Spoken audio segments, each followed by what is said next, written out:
Good evening and welcome to yet another live stream, Elite FPL. Welcome everybody in the chat. To see we've got Amanda, Salah, we've got Dazid, we've got Falavina, Matty Winsalot, Matthew Ezieshi, Barry Shuttleworth, Chris Tinson, Peter Scullion, Natasha, Dread, FPL Bailey.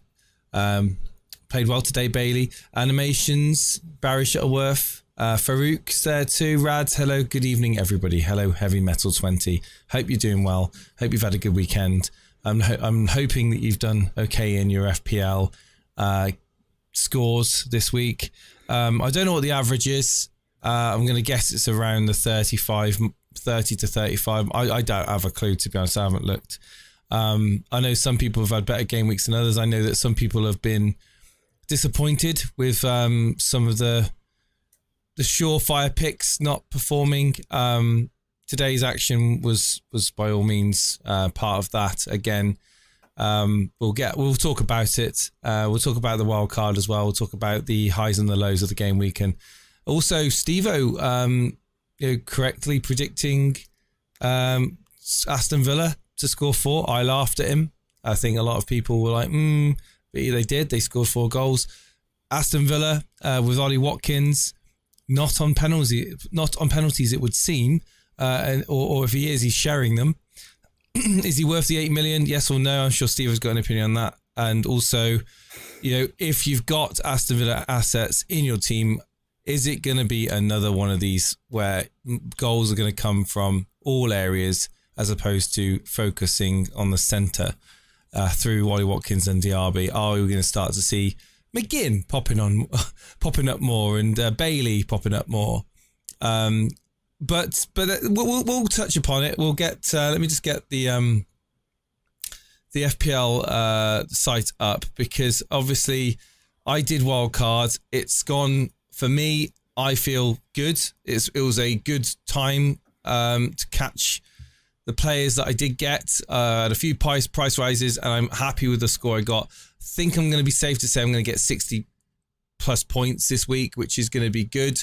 Once, of course, we've still got Saka to play. I know others have got 3 or 4 more people to play for tomorrow. But yeah, all in all, very good. There's a yellow injury on Maddison. I don't think it's anything serious. I think he said to some press or journalists that it was just a precaution, that he was on crutches and wearing a protective boot.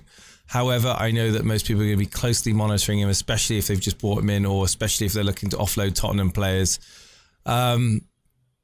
Steve, are you sat there? Where do you want to start? Man United.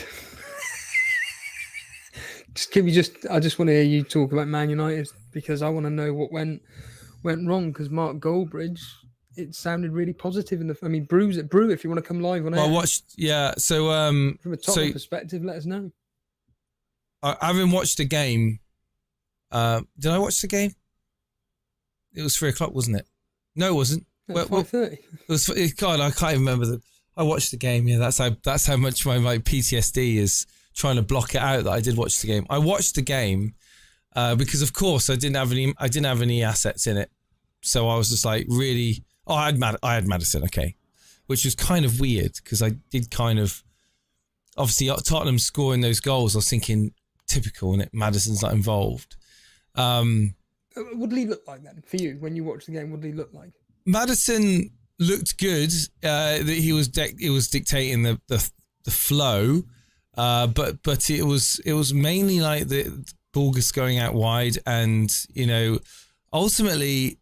He was the guy that passed it to the assister, and the goals were so. It's just the own goal was the second. I don't know why they gave it an own goal, but anyway, if you saw the second goal, the Davis goal, anyone that's played football or certainly played in defence. You can't give players space in the box. We saw it today, in the Chelsea game. West Ham completely just absolutely the masterclass of not giving any space. Brilliant. West Ham were brilliant today. They didn't give any space to any of those Chelsea players. Raheem Sterling had to literally roll back the years and go back to his Man City best to try and take on 2 to 3 West Ham players in order to get space in the box. That's how good they were at closing down space.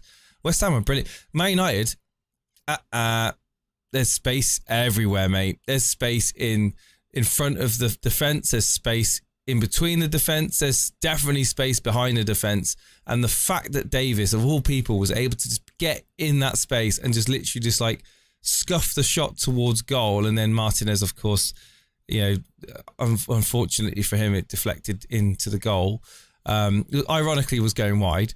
It was shite. It was absolutely shocking. United, of course, I got rid of Shaw and Fernandes. Shaw and Rashford. After their performance against Wolves, I was thinking, I don't trust Man United at the moment. There's definitely something not right, and I just if you've got Man United now, you're looking to offload them. Like there's no two ways about it. Barring Onana, I think Onana's still going to get you save points purely because United are going to give opportunities for the opposition to take shots at him. And Onana is a quality goalkeeper. He's a very good, and his distribution. I wouldn't be surprised, Stevo, if we see Onana getting an assist this season. His distribution and to the likes of Garnacho or Rashford, wouldn't be surprised if we saw a ball over the top and one-on-one and a goal from one of those. And it would certainly be brilliant for Onana owners. I, of course, went with Areola, who today was performed very, very well, pulled off a few good saves. Sanchez, a couple of good ones as well, but of course, the penalty save. Was I a little bit annoyed that Enzo took the ball off of Jackson? It looked like Jackson was going to take it. As they were showing the game, I was like watching the as I was watching it live, I saw that Jackson literally Enzo took control and was like, "No, I'm having this penalty." So I was just like, "Oh, great." Jackson, I thought, moving on to the Chelsea game today, I thought played very well. But anyway, let's keep on Man United. Man United, get off. Like my advice. And by the way, this isn't an FPL advice channel, because if it was, God forbid, people would criticize us, wouldn't they, in the comments or in the YouTube chat, Steve-O? Yeah. It's a good thing this is not an FPL advice show, because we could not deal with that level of criticism. I'm telling you now, we're very fickle human beings. Like, my skin is this thin, right? Like, I literally have nightmares about you guys, so you got to be so nice to me, all right? But yeah, just if you got United, think about getting rid of Rashford, 9 million. I just don't know. I just think there's better value elsewhere. We look at like the likes of Bailey. I watched that Villa game. I was like, bloody hell. That volley he had was excellent. Pickford's save onto the post was brilliant. There's just so much better value in midfield. You've got Mitoma doing like Messi-esque runs. Why? I saw that actually, the highlight of that goal. I'm just like, how do you give Estepinian, whatever his frigging name is, an assist? It's an FPL assist, I get it. But like you said, he went past 4 or 5 different players before he scored. I mean... No, I said it was Diaby. I said Diaby. Did I say Bailey? I'm pretty sure I said Diaby. But Diaby... Did I? I'm sorry. You know what I meant. Bailey also played very well. But Diaby certainly... just in midfield alone, you've got Maddison at 7.5, who looks to be like the ticking, the machine, the Kevin De Bruyne of Tottenham now. And yeah, as much as you want to say about Richarlison's toothless ability up front, there's goals in that Tottenham team. There is goals in that Tottenham team, and they're going to come through a lot of the time. Chances created by Maddison. So 7.5 for him, so much better value in my opinion right now than Bruno Fernandes. Villa assets. I mean, people have got Watkins. I think you should probably stick with Watkins. He's going to get goals. He's going to get opportunities if you've got him in already. It's a luxury transfer. It's a luxury. If it's one of those that you don't need to do.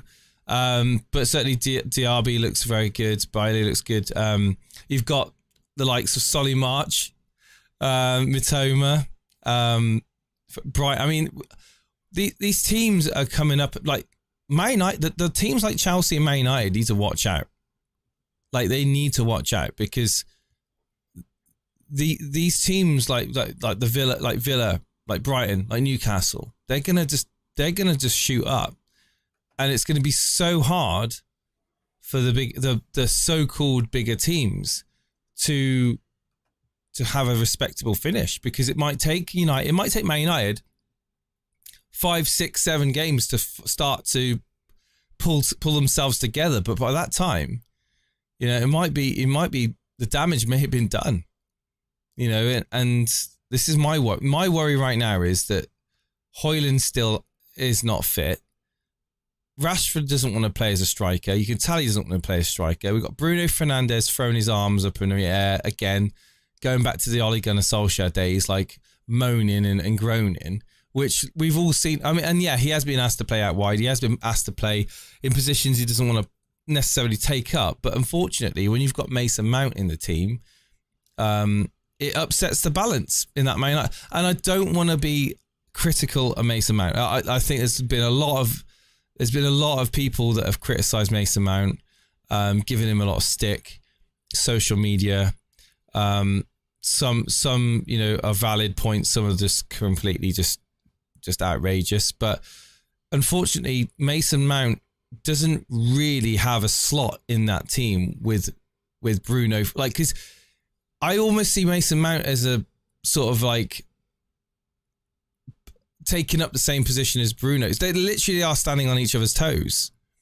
We haven't got someone that can hold the midfield, like central midfield, as well as Casemiro, can slot next to Casemiro to allow one or the other of Bruno Fernandes. Mason. I think Mason Mount is better on being a replace, like as a sub coming on for Bruno, than actually starting next to Bruno. I just don't see him being effective, and that's just me. I'm not a manager. I'm not expert in this thing. I'm just watching the game, and I'm watching the positions that Mason's taken up. I mean, yeah, he's doing his best to track back. He's doing his best to fill gaps, but he can't.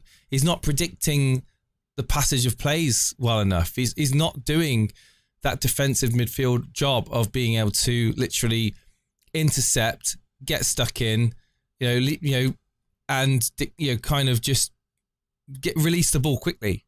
He's not doing it. He's looking to take time on the ball, look up, try and pass it. I mean, Christian Eriksen's had more of an impact in that United team in that sort of defensive midfielder role, sort of lying deep than Mason Mount. And I'm just looking at it now. We're obviously in a situation where Garnacho's getting starting games, and I really like that. I love, even though we haven't been playing well, I do think that every time I see Garnacho with the ball at his feet, I do get kind of excited. I'm like, come on, do something. Let's go. And he isn't scared of trying. And most of the time he'll fail, or he won't pull off what he was trying to do. But I don't mind that. He offers more than Anthony at the moment. Anthony's so predictable, whereas I think Garnacho is harder to predict. And he's not afraid to take risks. So when I saw Sancho coming on for Garnacho, I was thinking, if it had been me, I would have probably switched Anthony and played Sancho outright. But instead, he put Bruno out on the right hand side and stuck Sancho on the left hand side, and Sancho wasn't effective for me. He made one dribble past a defender that I could remember, and that was and ironically that was in like almost the halfway line. It wasn't where you want him to be doing it. Like it was back on sort of the halfway line area, and then he dribbled it past. And what does he do? He turns his back towards goal. He turns back towards goal, and he looks to play it back inside, because either Ten Hag saying to him, play it safe, just keep possession, or he hasn't got the confidence to start doing what Raheem Sterling was doing today. I love that. I love seeing players do that. And for some reason our wingers at the moment are just not able to take players on, and it doesn't have to be going into the box. It doesn't have to be cutting in, or it doesn't have to be trying to get a penalty or trying to weave into the box. I'm just talking about taking on a play, like doing what Ben Chilwell does best, on the overlap, or just taking it to the byline and whipping the blooming ball in. Ironically, we're awful at converting headers, and like I watch United and I'm like, corner kick, right? Well, that's no chance. I mean, Varane is certainly our best option, but I don't know. I just don't know where the goals are coming from at the moment with Man United. I really don't, and it worries me. And it worries me, yeah. The question people will be asking, including me, even though I'm selling Bruno Fernandes tonight, is do we keep these assets for one more game versus Nottingham Forest? Well, this is the biggest thing now. What's going to happen is people are going to get rid of their Rashfords, their blooming Bruno, and it wouldn't be surprising, would it, to see United win 2-3-0 against Forest? And we've seen it before. On a couple of bad performances. You think that many goals, do you? I don't. Another one. No, I don't think that's going to be the result. But it wouldn't surprise me. The irony of it. People are offloading the United assets and then miss the haul. Well, no, I think irony would have been if they had done something against Tottenham yesterday, which in the first half that they could have been 1 or 2-0 up. By all accounts, they missed very, very. Bruno Fernandes in front of goal. The header was very. Rashford had a chance as well. I don't think Rashford is a confident, like he's a very much like, I get the sense of Rashford that he has to be feeling good, being in a good mood, like with his life, with his football, to get the best out of him.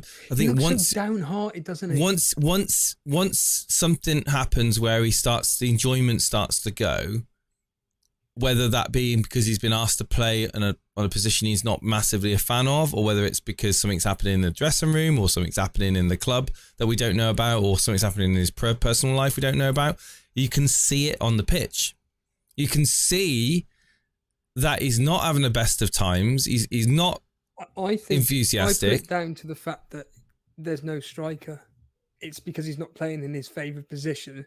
He's annoyed. It's like anybody in a place of work where you're still in the same place of work. You're kind of asked to do a similar job, but it's not your job. And it's, well, I'll do it, but I'm not really that great at doing this specific job. Stick me in the area that I'm really good at. Sorry, mate, you're going to have to cover it off. It's kind of, that's what it appears to me. I think that if you've got United players in right now, you've got a very nice fixture coming up. Is it really a necessity that you do a transfer right now to bring, whoever it is you're thinking to bring in, ahead of that Nottingham Forest game? Sorry, James, I don't think it's necessary. You'd be better placed answering this. Is Davy Fisher still a mug for not rating Garnacho?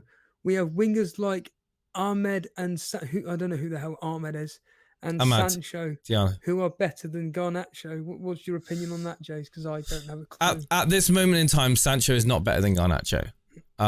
Absolutely. Sancho has had personal time off. He's definitely not in a great headspace at the moment. He's definitely not confident. You watch Sancho at the moment, he doesn't look confident enough to take players on. He plays it safe. If he wants to retain the ball by just going backwards or going sideways. He's not an attacking winger at the moment. I do think that he's got the potential of changing it, but will he still be at United when he does turn his game around? Kind of reminds me of... oh, God, I've got his head. I've got my image of him in my head. I've lost my train of thought. But what do you think about that that statement? You've seen Man United, you've seen Sancho, you've seen Rashford, Garnacho. I just think that Garnacho seems to be overthinking too much, overplaying. I've only watched one match, and that was against, who was the first game? Wolves.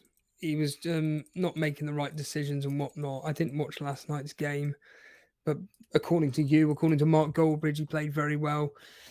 Sancho just appears to be, because obviously he's played for Borussia Dortmund, the more experienced player, and seems to make better decisions. But I don't know what he's like as a first teamer starting on the left-hand side. I mean, like I said, you're a better judge of that than I am, or any Man United fan is, and most people say that they don't want Sancho starting, they want Garnacho. That's most Man United fans are saying they'd rather Garnacho starting. I want to give him Martial. I don't know why he doesn't give him a start. Rashford, Martial, and Garnacho. Fitness. It's fitness. It's literally that, is it? He's not fit enough to start. Plus the fact that he's probably very scared of giving a start to Martial, knowing about that he's made of glass. I knew you. And that you give him a substantial amount of minutes to start with, he's going to end up getting himself injured. So bringing him on in the second half is probably more akin to what he wants to do. I don't think Martial's a part of Ten Hag's long-term plan.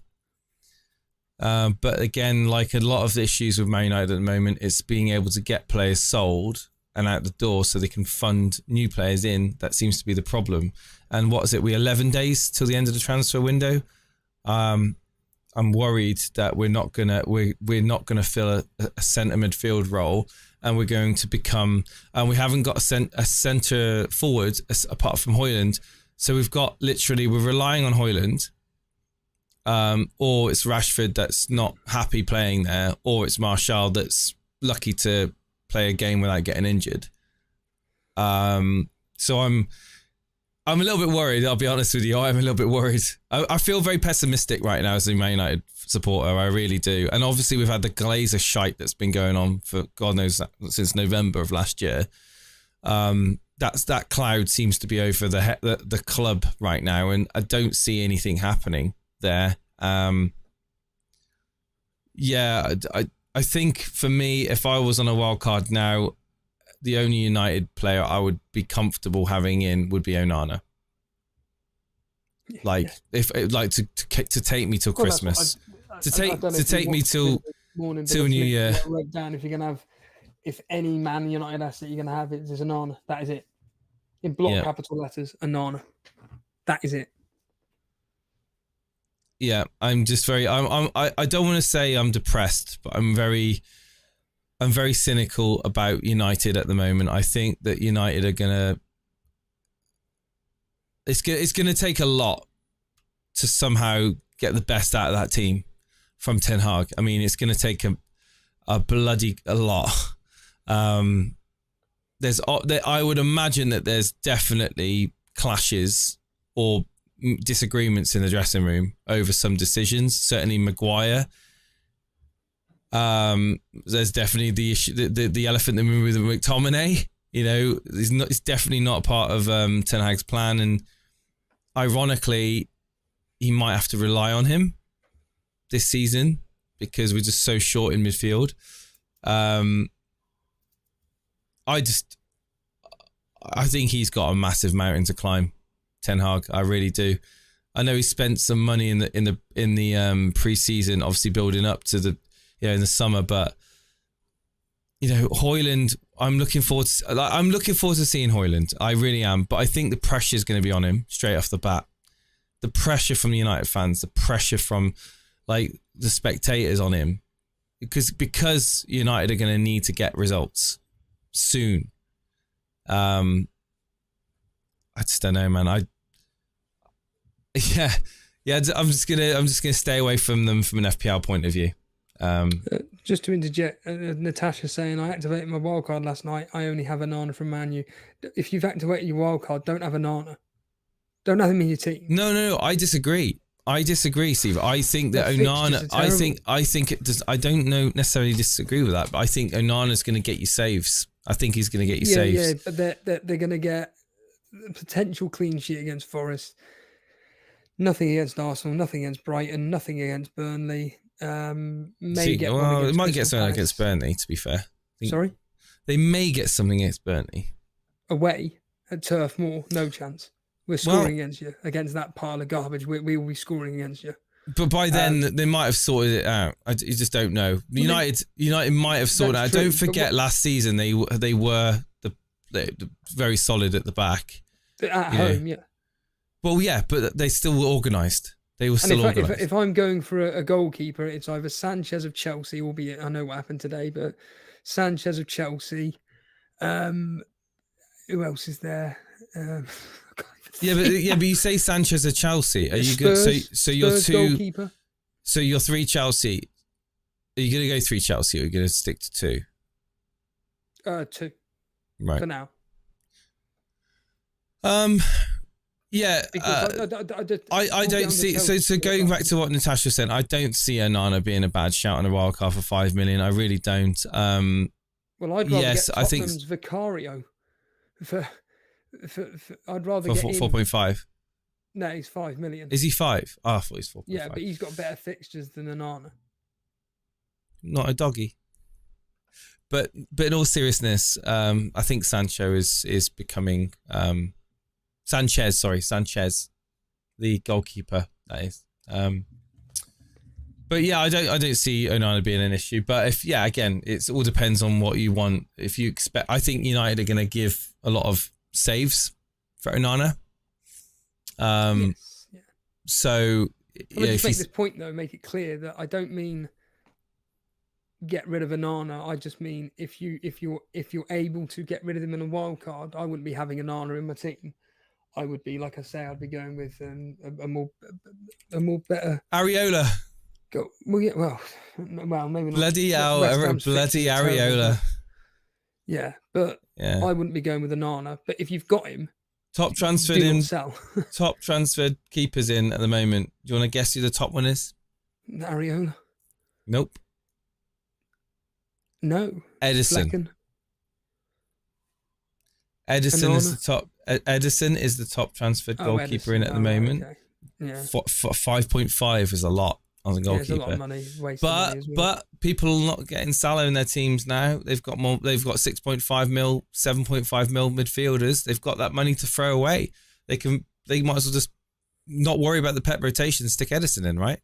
I can see why people are doing it. I wouldn't myself, but Onana is the second most transferred in.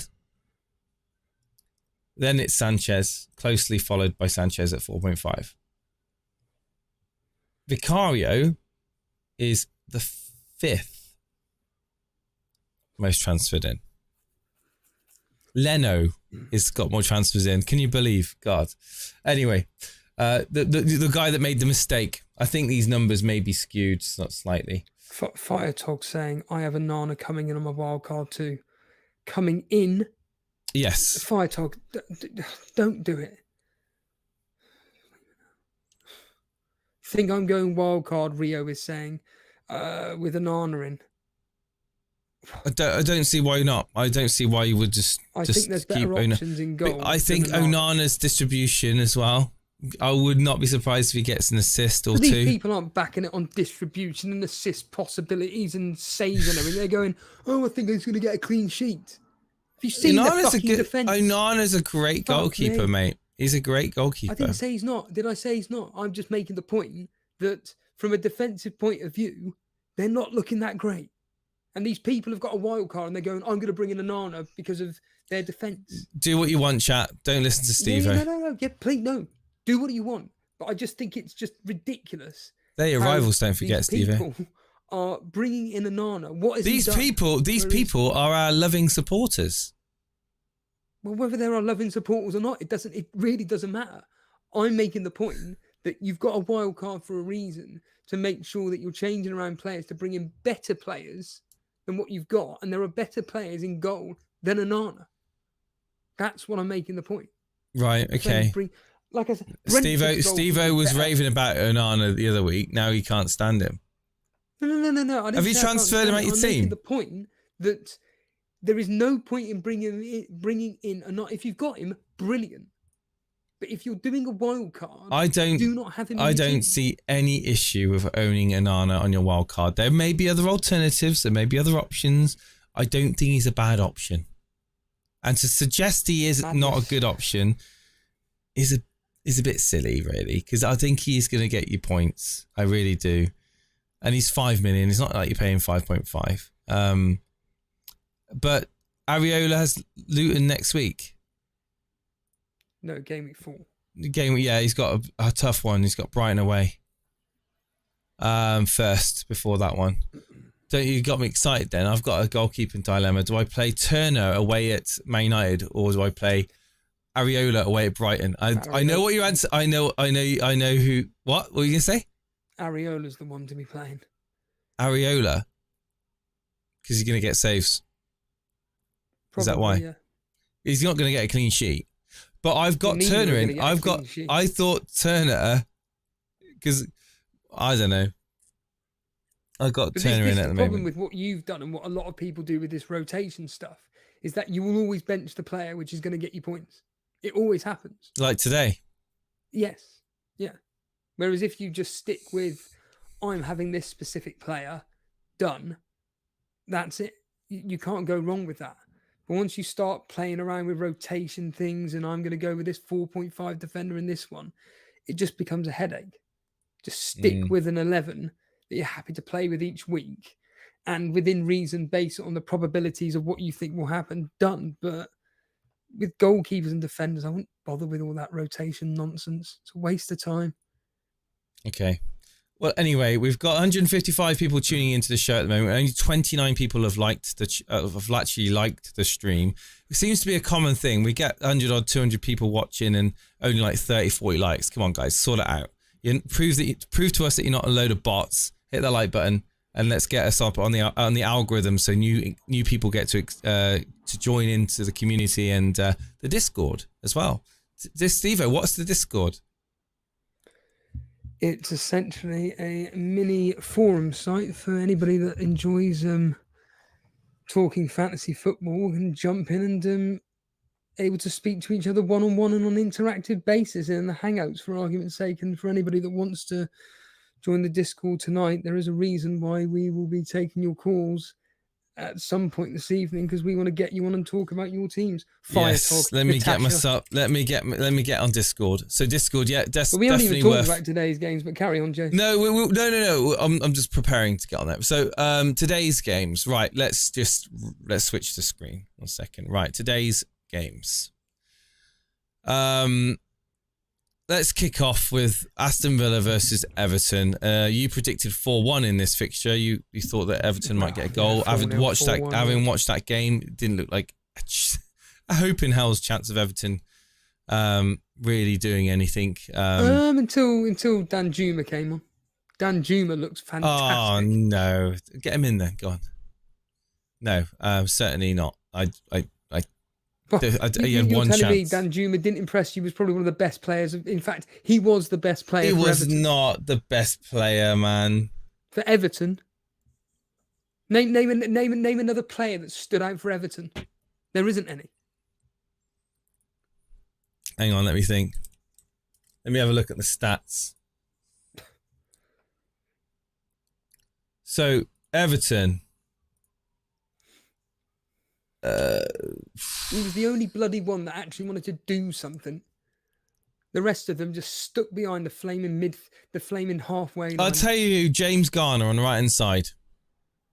I thought he had a good game. Who? James Garner. Never heard of him. On the right hand side, on the right wing.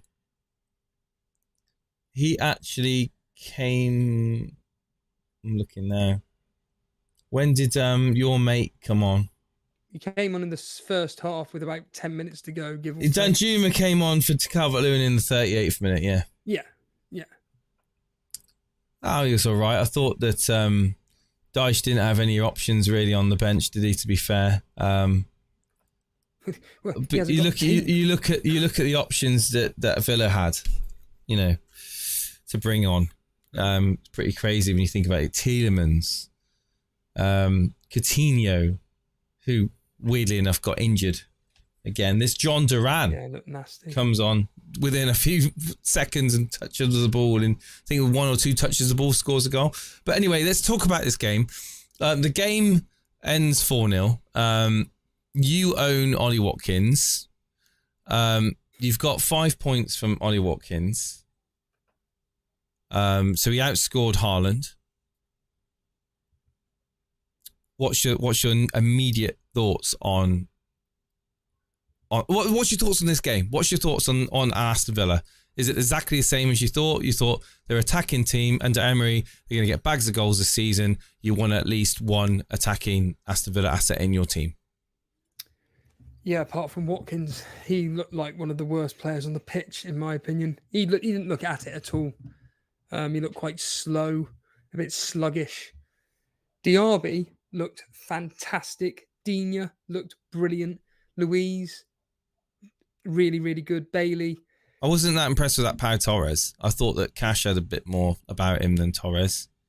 Thoughts? Yeah, Cash was all right. He a lot of the play was played through the left at Digne's side and through the middle. Not much was going out to the right. In fact, there were a few moments where X, Y, and Z player could have passed it on to Matty Cash, and he could have either had a shot on goal, put a decent cross in. But for some reason, they kept playing it out to the left-hand side. I don't know if that's some form of tactic that Emre's employed in his team, but certainly I was very impressed by Villa's left-hand side. They look really, really good, like I say, with Digne and everything. Well, Douglas Luiz, I thought Douglas Luiz had a really good game. Yeah. They all had iffy moments. When the penalty was taken, I'm thinking, oh, I can't watch now. I do not want to watch. I'm going to deliberately go to the toilet because I can't watch Watkins miss. And then literally as I come back, I see Louise is about to take it. I'm just thinking, unbelievable. But So your plan now is to get Watkins out? Well, kind of. It's basically it's going to be Fernandez out for definite. Well, as it stands right this second, I'm looking at Fernandez out for either Mbeumo or Sterling, Watkins out for Alvarez, or Mbamba out for Alvarez, and play a 3-4-3. But the problem with playing a 3-4-3 is it means benching Eze, and I don't want to be. Did Watkins get bonus points? No. I mean, how many points did he end up with? 5. Oh, right, because someone said Watkins not look good, but he's got 7 points more than Jackson. He's just across 2 games. Right, okay. I was reading that. I was thinking, what? Yeah. So Villa 4-0. Bailey, Douglas Luiz, Duran, some kid off the bench, and McGinn getting the goals. Bailey with an assist. Digne with an assist. Well done, Digne owners. I didn't think Watkins with an assist. I wasn't really that confident that Aston Villa would keep a clean sheet as the more Danjuma got into the game and everything. He created quite a lot of chances. He was very, very... But there was just nobody there. There was just nobody there for Danjuma to pass to. I feel sorry for the bloke. He clearly just is going to be a standout player for Everton. And I'm telling you now... It's just Everton, isn't it? That's the problem. To score against Wolves next week. I reckon Danjuma is going to be... What does that guy on that podcast say? This is my punt of the week. And I reckon it could be Danjuma against Wolves genuinely next week. Get 50p on that, anybody. Okay. Because he looked fantastic. And yeah, I think I got away, or Aston Villa got away with a clean sheet in that game. I think Everton deserved to score. But whatever. They move on to Burnley next. And I'm telling you now, it's not going to be the walkover that I thought it may be. I thought Aston Villa would be more quicker moving forward. They were very, very slow at moving the ball. And like I said, Watkins just didn't look particularly on it today. And I'm not really bothered by I was expecting genuinely this game against Aston Villa, between Aston Villa and Burnley, to be like... I'm surprised at how... I was surprised to see how Diaby positions himself very advanced, very far forward. He's fantastic. Almost like a second striker to Watkins at times. And I'm thinking, 6.5, $1.5 million cheaper than Watkins in midfield, gets extra points for goals and assists, gets a clean sheet bonus as well. I think could be a bit of a no-brainer. Yeah, what was it here? I was thinking this earlier on actually. So I was going to do a minus 1 second. 4 Buffy's asked, who do you keep, Rashford or Bruno? Oh Rashford. God. Yeah, because Bruno's just I would play. I keep Rashford and sell Bruno. Sorry, go ahead, Steve-o. No, if you remember, I was going to do a minus 4 to do Watkins and Diaz in for Fernandes and Pedro. Well, if I'd have done it, I'd have been 5 points better off. Typical, isn't it? Mm. But yeah. Anyway, on to the Chelsea game. Did this Chelsea game, Chase, inspire you to go, I'm so glad that I've got Jackson in my team? Because I'm telling you now, it didn't for me. Well, you don't have Jackson in your team. So you wouldn't be saying that.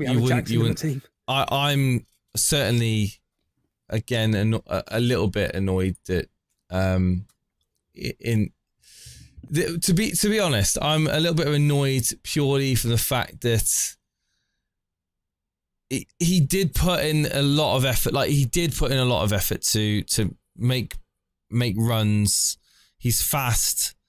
I feel that Sterling could have had 2 or 3 opportunities in that game. If you remember, and if you cast your mind back, he could have had like 2 or 3 good passes to put him 1-on-1. And he didn't. He also won a penalty, which was just offside by a very, very small margin. I feel for players like Jackson to work, the transition from interception or build-up play from midfield to attack needs to be quick. It needs to be quick to a point where that Jackson's on the last man. He needs to find that gap, get in between, run through. Against West Ham tonight, once they were good, they just shut up shop.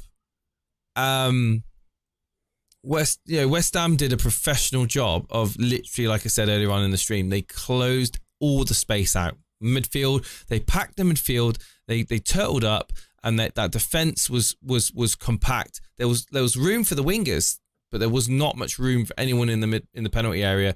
And when the ball got played into the penalty area, they dealt with it very, very well. And it didn't suit Jackson's sort of play style, which he's very much running. He's a very pacey striker that I just feel that when he's got his back to the goal and he stood in the penalty area with like 2 or 3 West Ham players around him, I don't feel like he's going to score in 500 minutes, let alone 90 minutes. Didn't see anything like that. But do I feel that I shouldn't have him going forward? No, I think that he's going to get goals. Very, very unfortunate that Chukwuemeka got injured. I thought that was I'd be interested to see how far he's out for, because that Mudryk replacement was just, Mudryk's a little bit like Sancho. He's just got absolutely no confidence whatsoever. You can tell just by watching him play. It must be very frustrating. I feel like Chelsea fans and Man United fans must be very similar. Must be very frustrating in like the team's performance.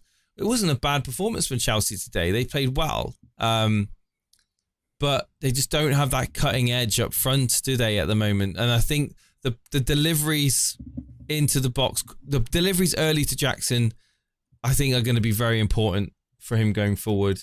I thought Colwill had a quality game, by the way. I thought Colwill was very, very good. Gusto was all right. He did score quite well on the ratings here. Fernandes was a bit further back. Saicedo came on, didn't he? And he gave away a penalty. Enzo was one of the best Chelsea players on the pitch. I never said he wasn't a good player on the pitch. He was certainly, pass completion was quality, but he wasn't as far forward as I thought he would have been in this game. Well, he's waiting for Pochettino's waiting for Casado and this whatever's bloody name to come in, and then he brought Casado on, and like, to be honest, he had a shocker. But again, this is a great question. A man Dylan in the chat: why did Chilwell get subbed at 60 minutes? Must have been a tactical decision. There's no other reason to sub Chilwell off than a formational tactical decision to change something. I don't know why he did it. I certainly didn't think that, like I said, Mudryk, for me, at that left-hand side, just didn't provide anything anywhere near the same level of threat that Chilwell was providing. I think that Pochettino should treat Chilwell as a midfielder and not as a defender, because he gets so much more out of Chilwell than anyone else playing in that position in that team. I would love it, as a Chilwell owner, if he decided to just to let him. Well, he is, isn't he? He is letting him be very free and play high up the pitch. Certainly, Gusto's on the right hand side not playing anywhere near as advanced, and then you got Colwill that's kind of backing up Chilwell behind him, sort of in that three.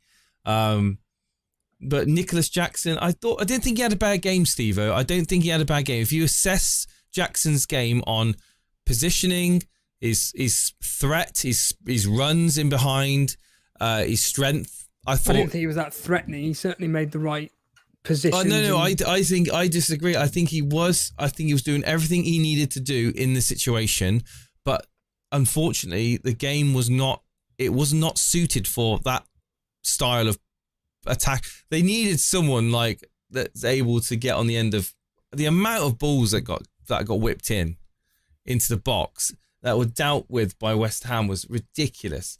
Zuma and Agard, and I know he got sent off, but they were doing brilliant. Soufal had a good game as well, I thought. Emerson, very, very, very good as well. But Souček, they were all doing brilliant. They all did really, really well. Ward-Prowse was defending large parts of that game, did a very good job defensively.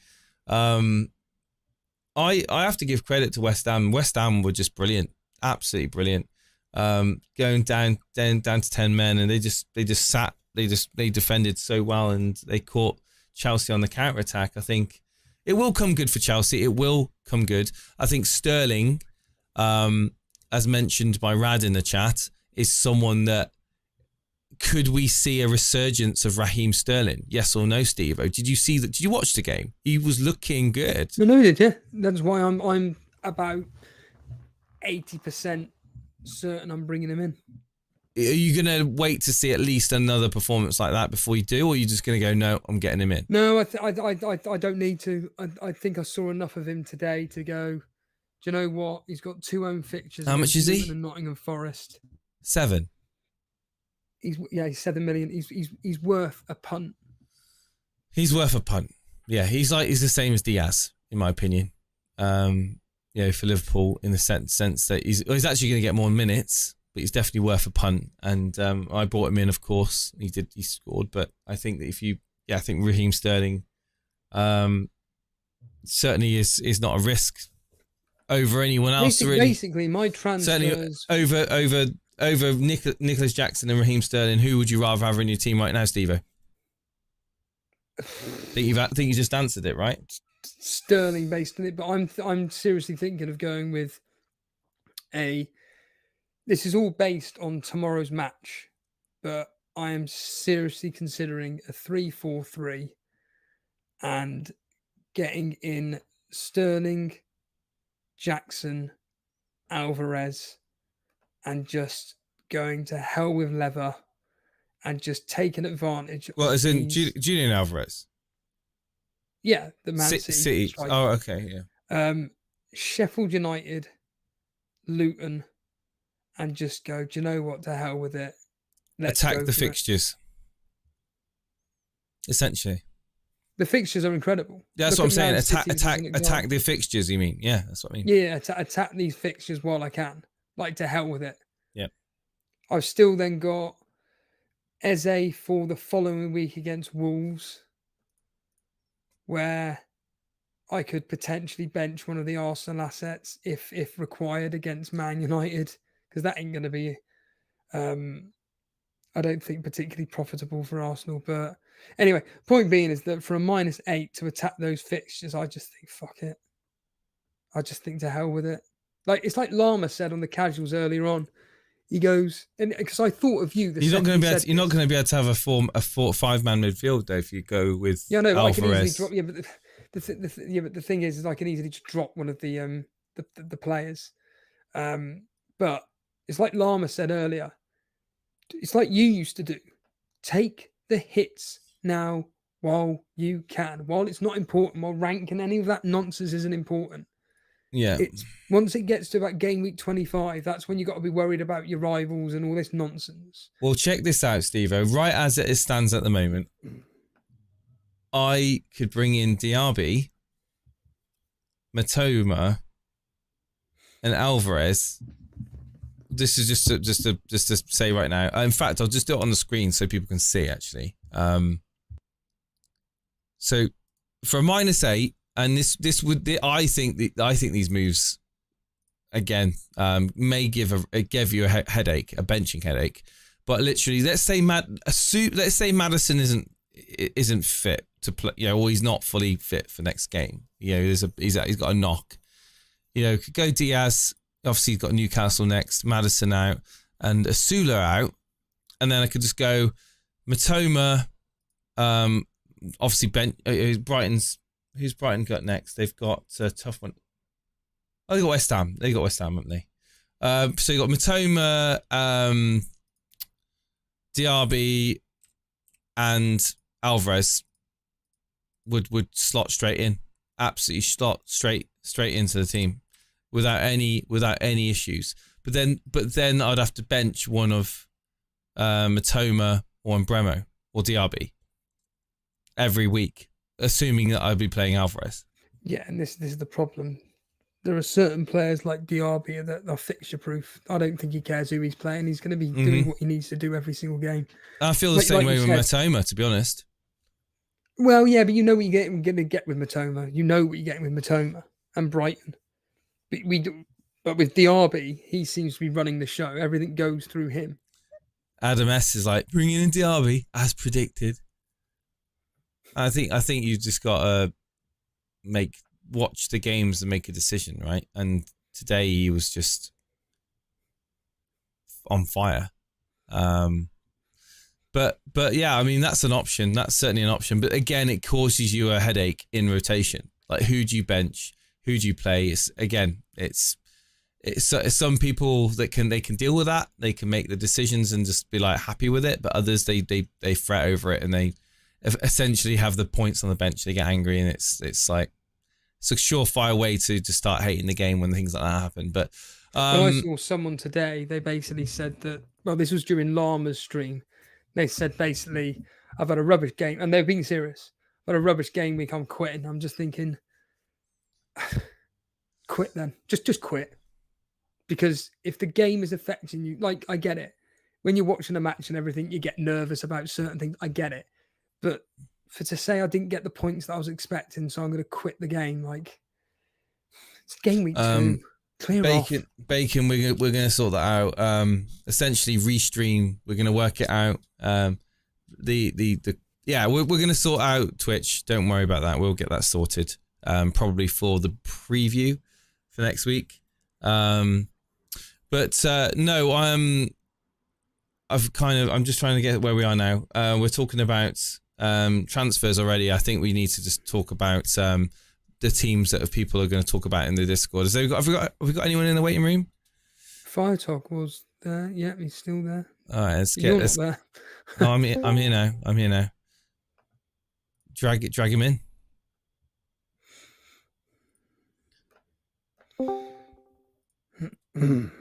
Just needs to unmute his microphone and we can talk about his wildcard. Why he's panicked already. You might want to mute me in Discord so you don't hear me twice. Yeah, I'll look at you, Mr. Organised. But no, people are having to go at Sterling. I don't know what he did wrong today for people to say that he looked. What was it here? Oddin. I don't think Sterling is getting in the box enough. What the fuck? What are you talking about? Just no one on the end of his crosses. That's all it was. He looked brilliant, Sterling. He looked absolutely. If there was someone if there was someone available to cut to be there for the cutback, because he went past into the box like 3 or 4 times, very threatening, very attacking, but he just cut the ball back. There's no one there, and Jackson. To be fair to Jackson, he's like surrounded with There was not enough people charging into the box, is what I'm saying. Hello, Firetog. Hey, good evening. Can you hear me? Good evening. You're panicking. You're wildcarding early, mate. What you doing? You're ruining your FPL season. Yeah, maybe. I know. That's what people said about. That's what people said about me the other day, mate. So I'm just thought. It just needed it. Some of the punts that I took didn't work out. Some of the template players I went for were all the crap ones. It just needed an overhaul. So it's happened. So how many changes? I made 10 changes when I wildcarded. How many changes have you made to a your lot. team? So I had Turner and Pickford. That's gone. I had Saliba, Gavidal, what his name is, Chilwell. So I just switched Saliba back to Gabriel. Richarlison's gone. Hold a minute. Oh. What? You swapped Saliba back to Gabriel? Oh shit! My headset's going down. Can you still hear me? Yeah, we can hear you. Yeah. Okay. One of my AirPods just went off. Yeah. I was going to have him originally. I think he's more of a goal threat. Oh, here we go. It's 50-50, doesn't really matter. Oh, you're not worried that he might be on the risk of rotation against certain opponents, though? No, I don't know what was going on the other day, but not really. I mean, I can make. Have you not read the threads on Twitter? I thought that was the reason that he was dropped, was because he was not.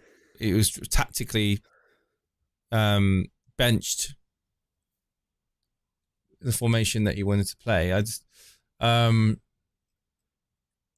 don't know if I would be comfortable with having Gabriel over Saliba.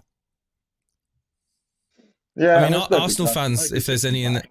Yeah, exactly. I'll have a chat with them. Read the threads. Read the threads. But I essentially, no, Steve-O, do you want to... Just read the conclusion. It's quite simple. Just read the conclusion. Well, what was the conclusion? Just paraphrase it, Steve-O. To paraphrase, if Zinchenko's playing, Gabriel's playing. If he's not, don't worry. He ain't going to be touching the ball. Get Ben White. Just stick with Ben White. Guaranteed start. Yeah, Ben White's worth $1 million more, though. He's worth extra.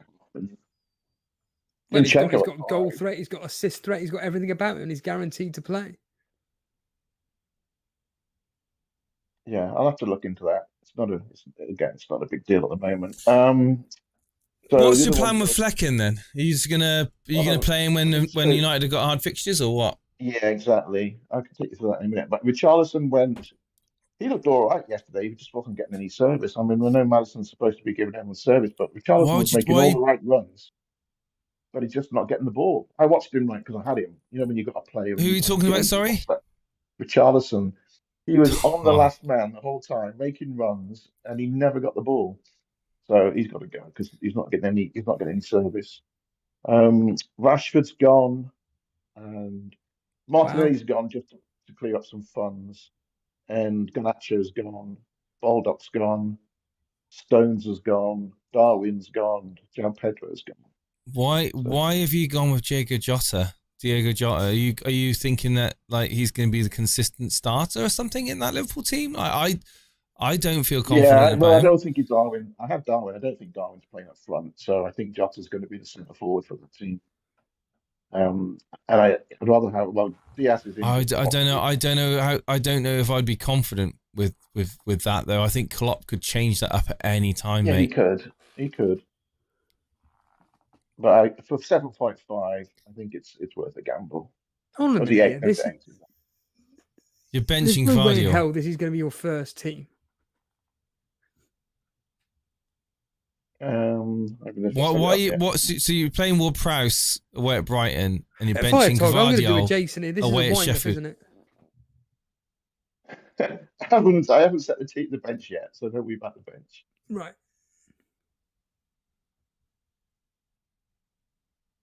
I think this is going to be benching headaches galore. I mean, I know what you spread your money. You spread your money so far out on this 15-man team. You got 15 players here that have got money spread out, and it's like you're gonna have what? Let's work it out. 5, 11, 18, 20 million on the bench just in players that you just, benching Man City. I mean. The fire talk. I said I haven't done the bench yet. Is this a bench boost team? fine. Is it? If you told me this is a bench boost team, I'd respect it. No, it's a wild card. Yeah, So what would the team be in game week 3 then? It's not a bad team right now. What would it be? It's not a bad team. I like the players. It's just that I wouldn't know who to play.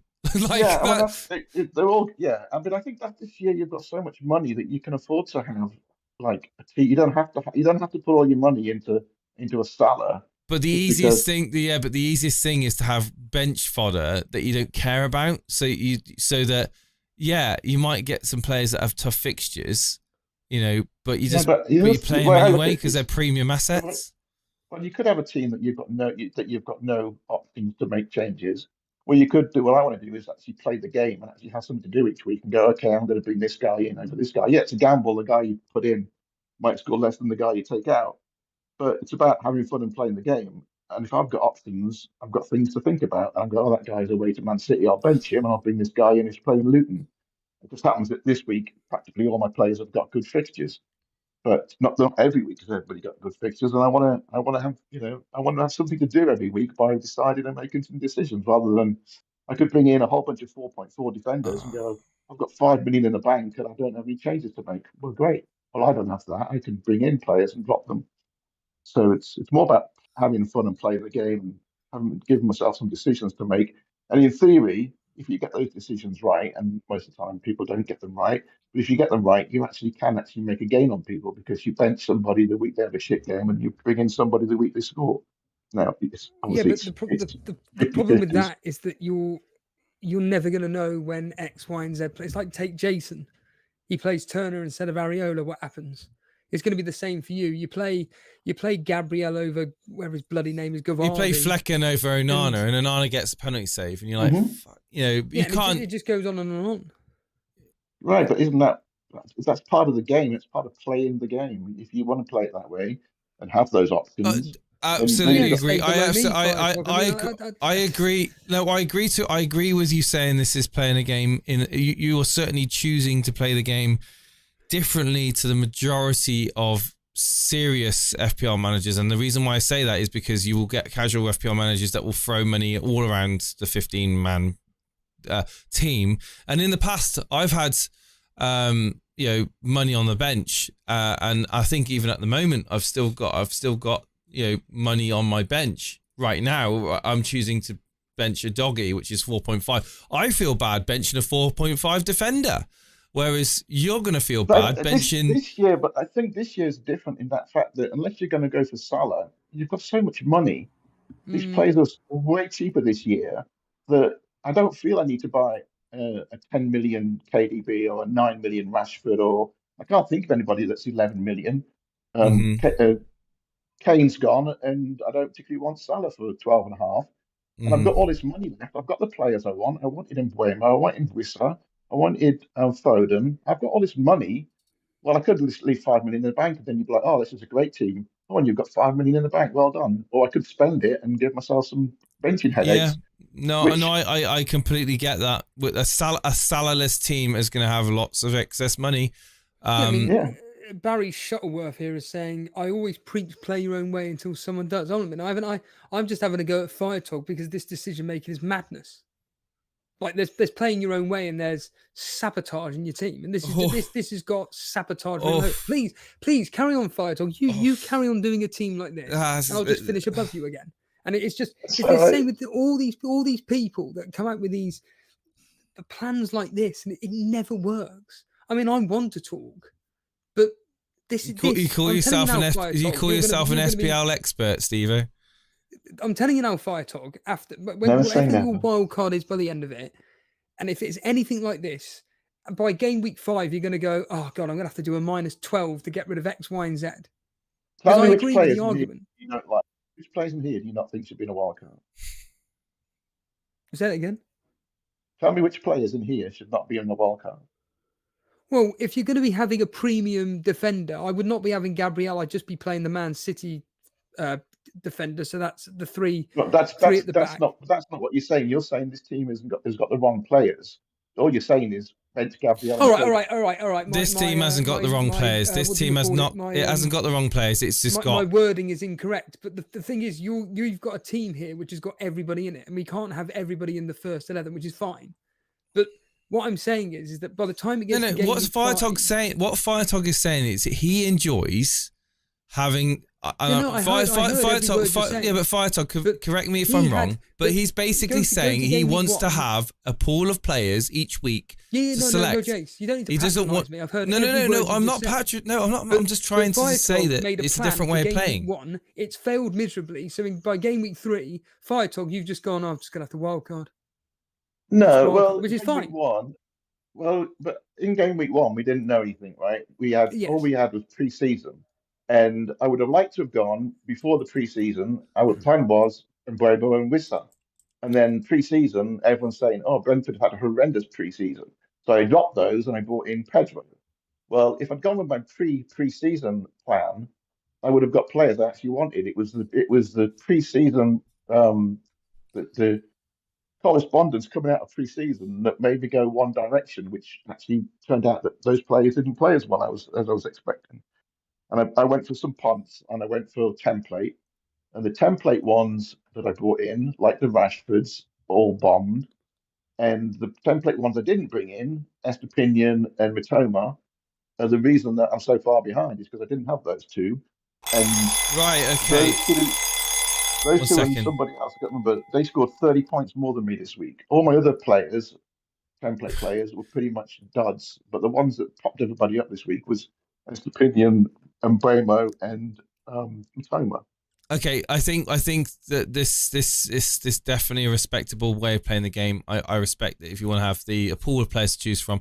We are over time on the call. We are trying to keep to 5 minutes, but it doesn't matter because we love you, Firetog, but it doesn't matter. But the point being is that from one final thing that I want to say, Steve, you're the one that told me to use the cooler timer tonight. Don't start with this. So one thing I would say is, have you considered, if you're going to do this sort of thing, Firetog, have you considered loading up on Newcastle assets and having them ready to? Yeah, so I have got some money in the bank. So the plan is potentially to bring in Trippier. Yeah. When the fixtures change in game week 5, I think. Yeah. And it could, because if you're going to have these players on the bench right now, you might as well just got enough money to Estepinian to Trippier, or I think Trippier might go down by the time it comes around to 5 anyway. But I think if we went down by 0.1, I could upgrade Gabriel to him. But at the moment, I can upgrade Estepinian to Trippier. Apparently the alarm's too loud. Sorry. I'll turn it down. No, I respect it. Firetog, if this is where you want to play the game, absolutely play your own game. I hope you've got the stomach for points on the bench. That's all I'm going to say. If you've got the stomach for points on the bench, play it like this.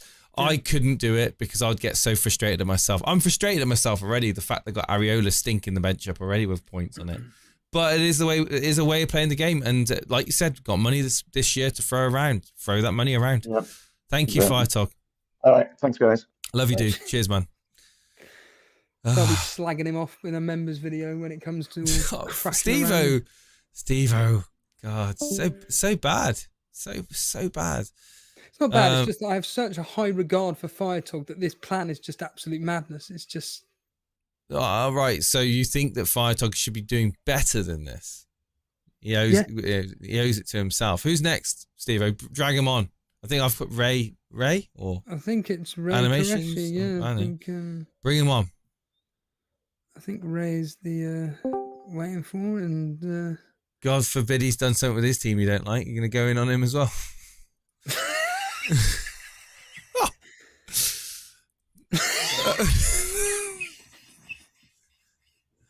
It just annoys me when good players do stupid things and there's people like me that are actually above them.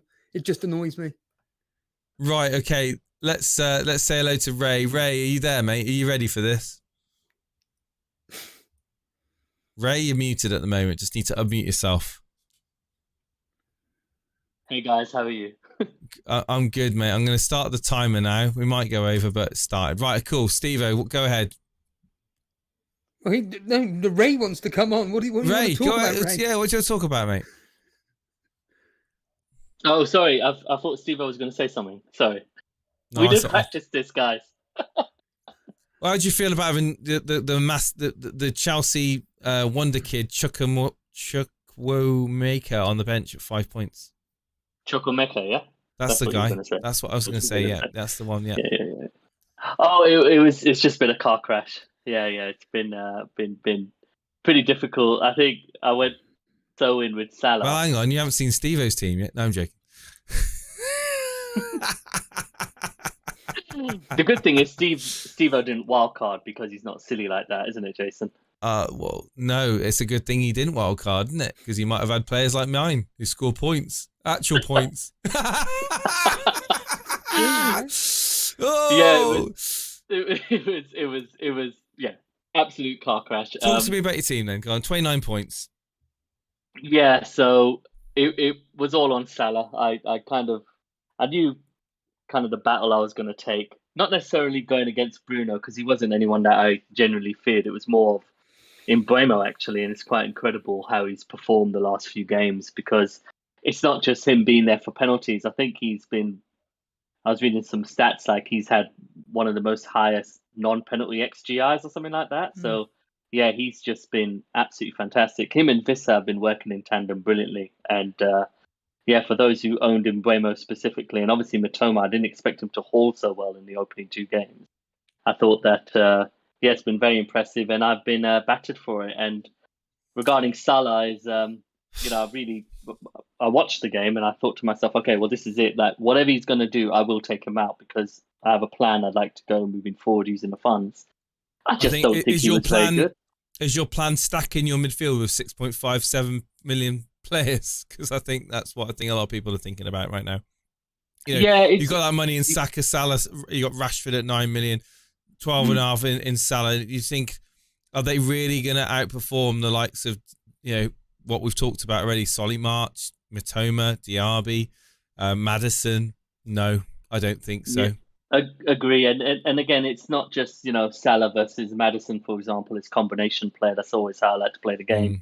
And it's kind of it was Salah and Shaw to play a 4-4-2 versus what else I could have done with that money. So my thoughts at the moment, I'm quite happy to take a -4. I think similar to what Steve-O said. I also listened to Lama in the morning, and taking a hit now to just fix up your squad a bit and look to plan long term, I think is good. It's something I advocate, especially if you've rolled a transfer. So my idea at the moment is take out Salah, Chukwuemeka, and João Pedro, and probably bring in Jackson, someone I've had my eye on since pre-season. I wrote a couple of threads on him.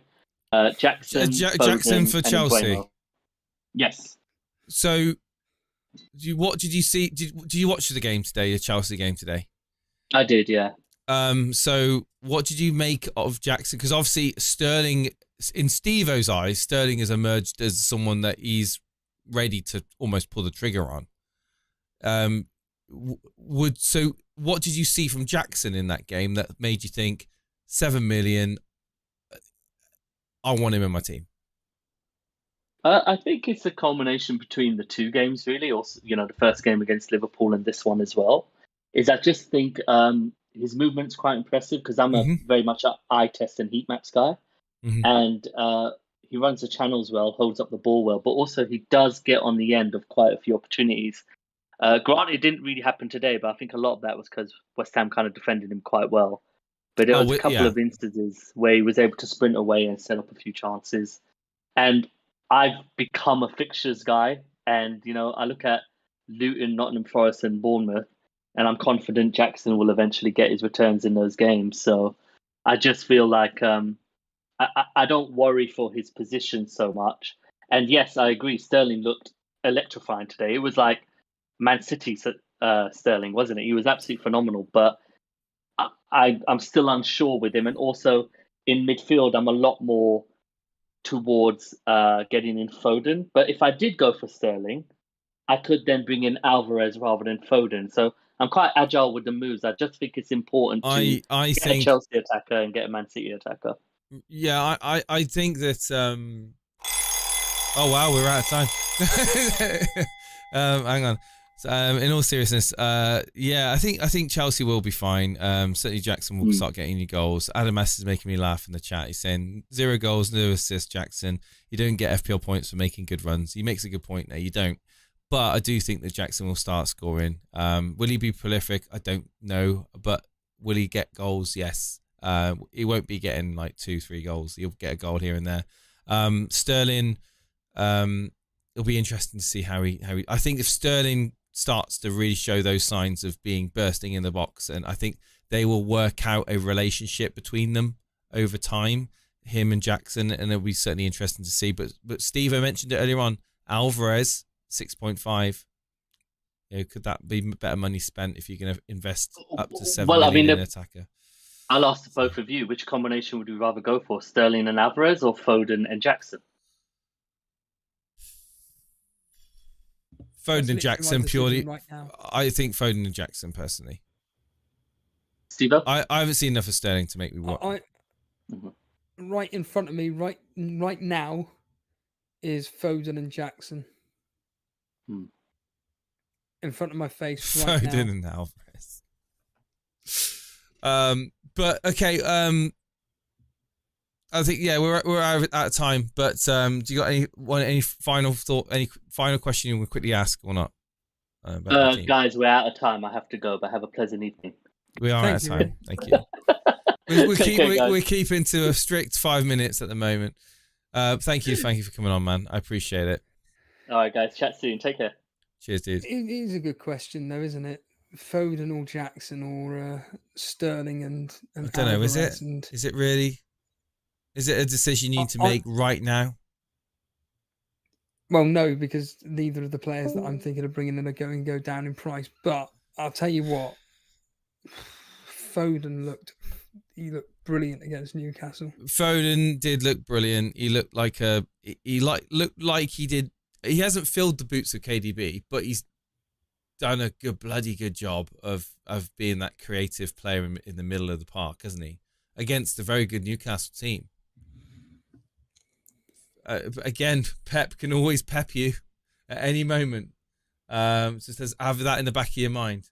Do you want to get the next caller up, Steve-O? I think that. Sorry, I'm just genuinely just looking at it here, and it is really going to come down to tomorrow night's game how Eze looks.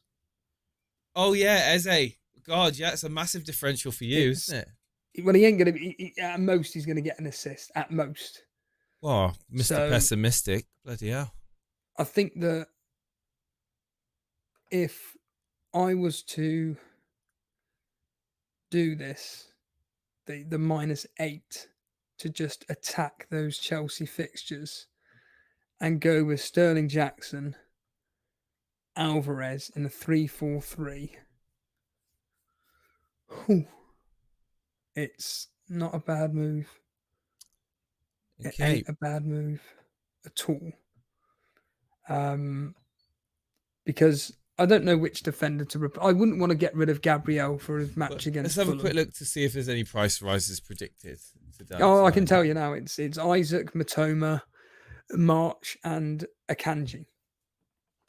Wow. Matoma's going up. That's annoying. So they're the ones that are going up tonight. And Fernandez. Matoma's 40.6 now, ownership. Yeah. Wow. Matoma. Who have they got next? They're West at home Ham. to West Ham. It's not the greatest of fixtures. Not the best of fixtures. I think West Ham.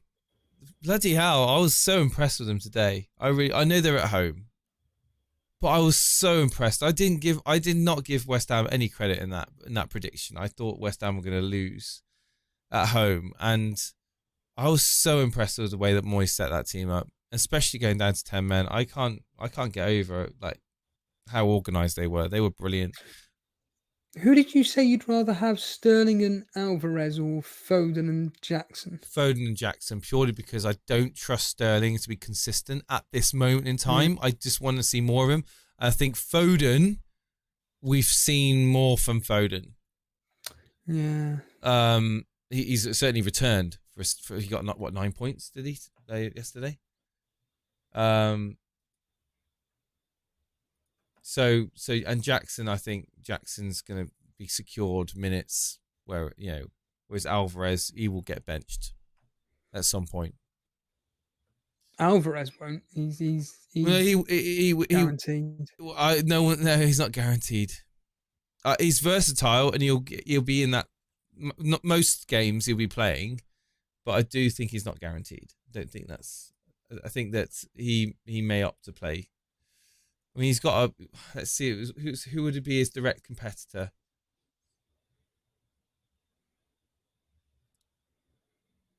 But it'll be Silva, won't it, or Palmer?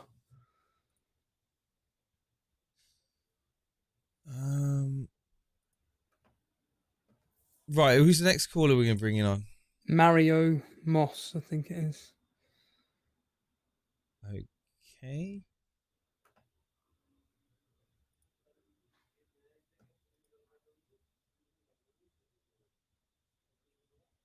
You drag them in? Yeah. There he is. Hello? Hello. Mario, what do you want to say about your team? It was a tough game week. I wanted to just congrats Jason on his wild card. Was tops. Oh, thank you. I was waiting for Steve-O to do that, but it's nice for someone. What's the work on points then on your team, Jace? Have you done that? Have I worked out how many points it's made? Probably 15, 20 points. Right. I had Pedro on my team. I would have played Pedro. I would have had Haaland. I'll tell you now what it's given me. I'll tell you now. Rashford got 2 points, didn't he? Yes. So 2. Saka's yet to play.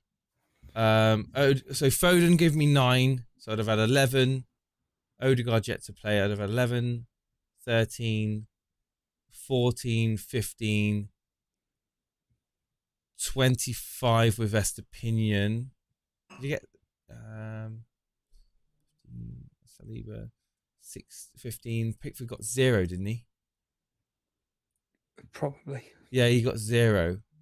So I would have got 25 points. I would have won 25 points this game week, as it stands, with Odegaard, Saliba, and Saka to play.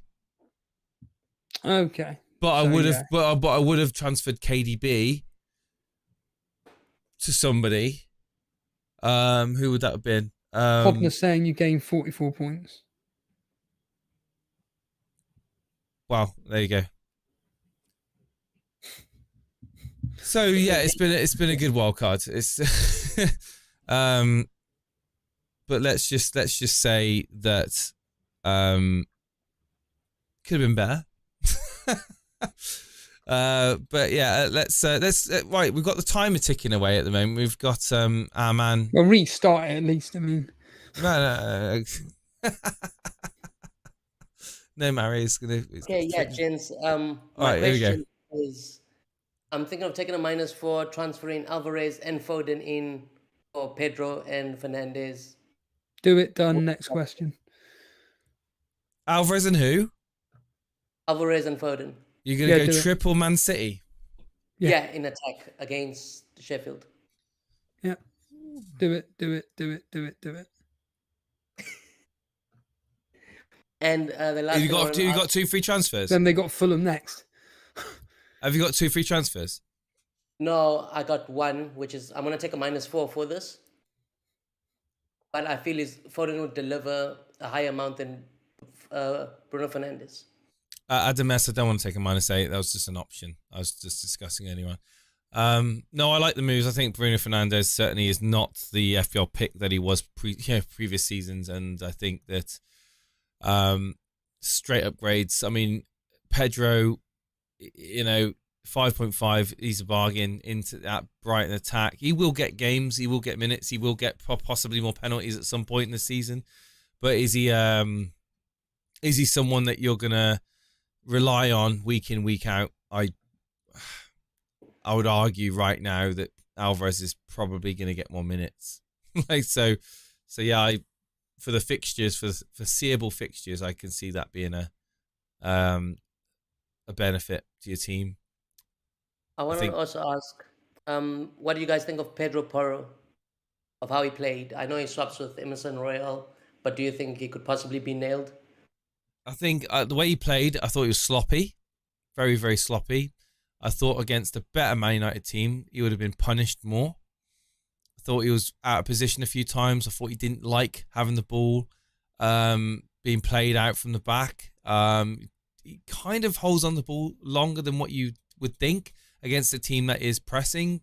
I see him getting caught out, but again, I don't know if I have a valid opinion on him. I think I liked a Doggy more. I know I'm a bit biased. I own him, but I thought a Doggy. I saw it. I saw a bit more from him. I really don't know if I would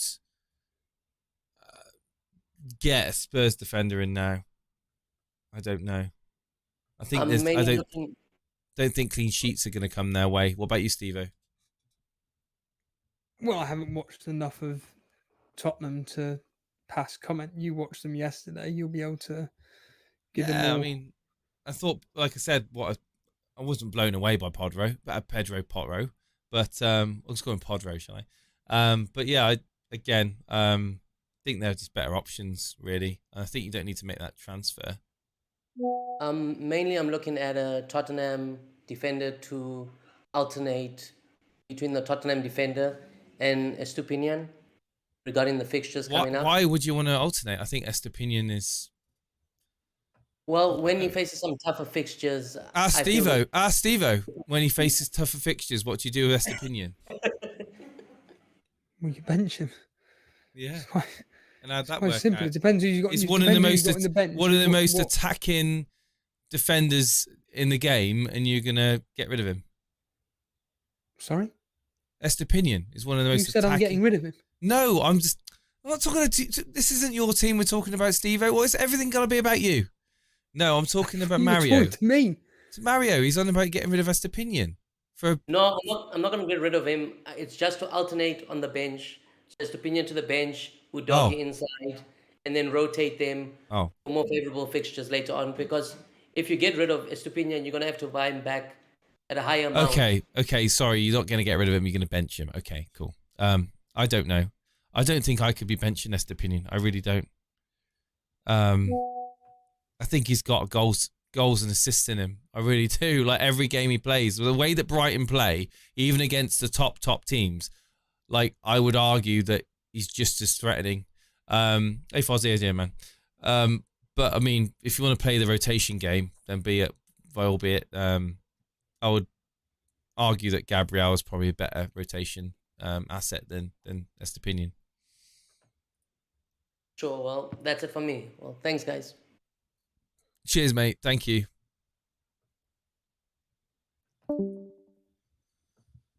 Oh, that was nice and simple, wasn't it?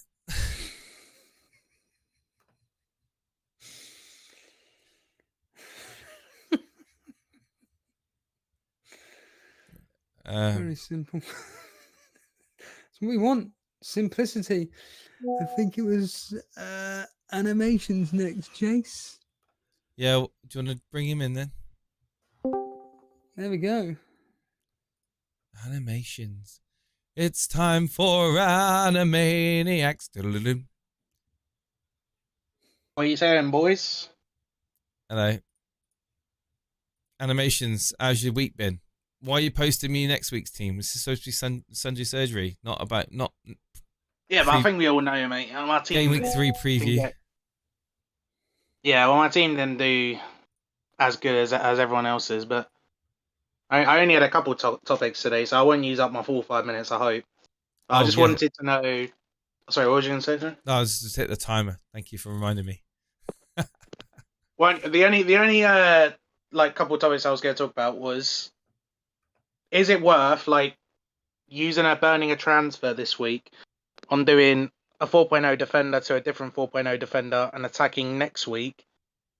Or do I take out one of the midfielders I have, even though they all have perfectly good fixtures, barring Man United, doing poor, and trying to attack another mid? I just wanted to know.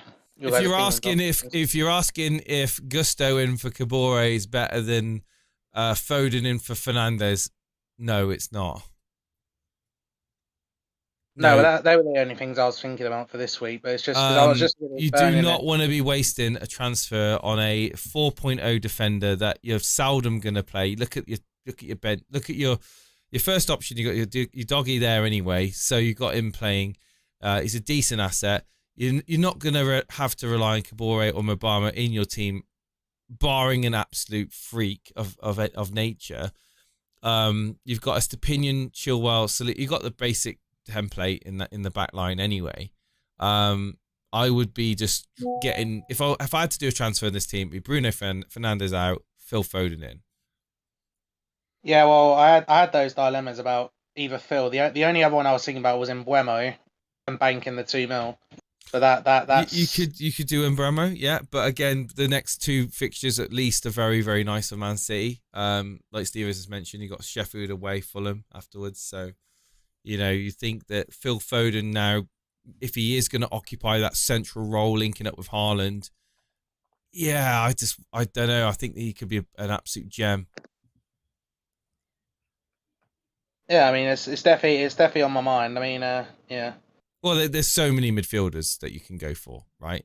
I mean, we're talking about it just a minute ago. You've just mentioned Mbeumo, for example. We've got Bright. You got Mitoma in already. Eze could go off tomorrow and be an option for you. There's so many different ones. Diaby is one that's high on my radar right now to bring in. You've got Watkins. You must have seen the game today. There's better options than Bruno Fernandes, 100%, and that would be. Did I reckon he gets anything against Forest though at home? Would you think Man United are going to be poor? I tell you now, United could get something against Forest at home, but I'm inclined to agree with Steve-O. If they do, it'll be 1-0. I don't see 3-4-0 for Man United. I think it'll just be a low scoring game. What were the last? United are not going to steamroll teams. What were the last 4 results versus Nottingham Forest, Jace, without cheating? They're close. There's never been a thrashing. Oh, there is. 2-1s. Nope. I'll tell you. These are all Man United wins. 3-0, 3-0, 2-0, 2-0. They're not going to score 3 goals. We're not going to score 3 goals. Again, I can only go on what the history's saying, but... yeah, I just don't think Fernandes, where he is in the team. I don't think United with their mentality at the moment. I think we keep Rashford, of course, but yeah, I mean, it could backfire. Of course, it could backfire, but I just think there's more value in that midfield than having the 8.5 million tied into Bruno Fernandes. You can save 2 million on him, bring in a 6.5, or even go with a 7.5. Get Maddison in if he's confirmed to be fit and healthy. I think Maddison at 7.5 offers twice the value as Bruno at this moment in time. Just keep. I guess just have a think about what you want to do really, and where you want to go. You've got so many options. Steve-O, come in, please help me. I just look at this team here and I go, it's just luxury moves at the end of the day and how you want to attack it. And I think looking at this, it is just it's the same as my team. The only difference is that you've got Mitoma, I've got Eze. That's it. And my transfers that I'm looking at are Watkins out for Jackson and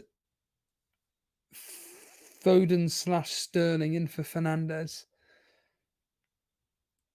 They are my two. They are pretty much it. And I'm so close to just doing it. Just think, to hell with it. I may just do it. But history is suggesting a high-scoring game between Aston Villa and Burnley. I don't think it will be. Not now. I don't. Not after seeing Watkins today. I just do not see anything in Watkins today whatsoever. Yeah, well, that can change next week, couldn't it? I mean, let's be honest, it can change. Yeah. The ball has gone. So have you come to a decision, animations, on what you're going to do, or are you going to still think about it?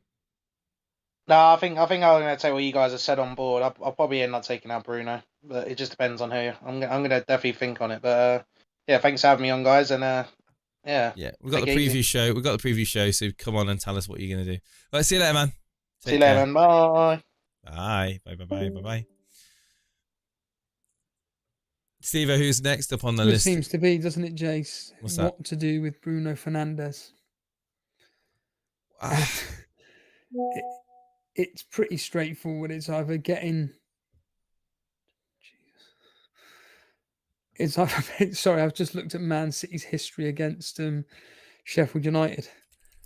1-0, 1-0, 1-0.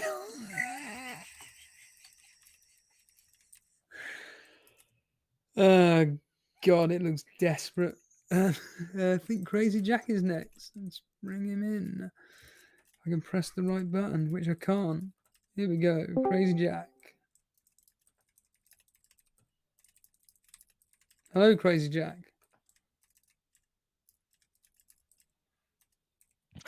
You're right. What do you want to talk about? I got a luxury move I can make this week. I got one transfer. I've already done one. I switched Trent for Chilwell. I just don't know what to do with Richarlison. I can get anybody I want. I don't know who to get. So I'm just trying to. What's the How best? much money have you got? 2.4. 7, 8, 9 million. I can literally get anybody. So I'm like, who do I get? Foden. He seems to be the popular pick at the moment. Yeah. I was saying, then I'm like, Brian is smashing goals, so get one of the cheap ones. But then I don't know. And also, one thing I think with Watkins, I thought he did right. I think when he clattered into the post, that affected him quite a bit. He was doing poorly before that. That was quite late on in the game, within reason. It was like about the 60th minute, wasn't it? That was in the first half, wasn't it? Because it was in the left side.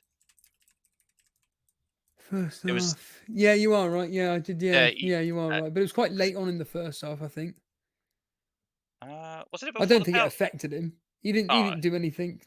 You were impressed by him, were you? Right. I don't. I thought he's just doing all right. He's just ticking along. But I think he did absolutely clat into. Who are we talking about right now? Watkins. Like he absolutely smashed into that post. So I don't know if that affected him. He's got shin guards on, mate. Come on. These days, their shin pads. These days, their shin pads are tiny. Cardboard, mate. They're not. Come on. No, but also because there's just so much money now. Like, what's your thoughts on Edison just being a 6-point merchant? Good, yeah. Perfectly viable. I don't see any issue with that at all. I mean, there is the whole Pep could throw you out and play a Tega here and there, but I think, yeah, why not? Yeah, if you've got loads of money and you could do either throw it in your bench or throw it in your goalkeeper and just throw the extra 0.5 in your goalie and Edison. Don't see any issue in it myself. Wouldn't do it myself, but I did it at the start because John Stone was out, so I was like, I'll go in the last minute, and he's done all right. And he is a 6-point merchant now, but I can't get rid of him. But he's just doing all right, and was like, are we like overlooking him because he is guaranteed to be a 6-point merchant most of the time? Who? Sorry. Well, Edison, like he's gonna play majority of games. He's gonna start, and City just look. Did you say 6 million? A 6-point merchant. Oh, like 6 point. Sorry, 6-point merchant. Sorry. Yeah. Like you just know every week he's just gonna get 6 points. Yeah. No. Yeah. I mean, like you're not gonna get. Let's be honest. Bonus point or a save point. I don't think you're the only one thinking this. I mean, like I said earlier on, he's been transferred in by a lot of people. I think he's like the most transferred in, isn't he, at the moment in goalkeepers?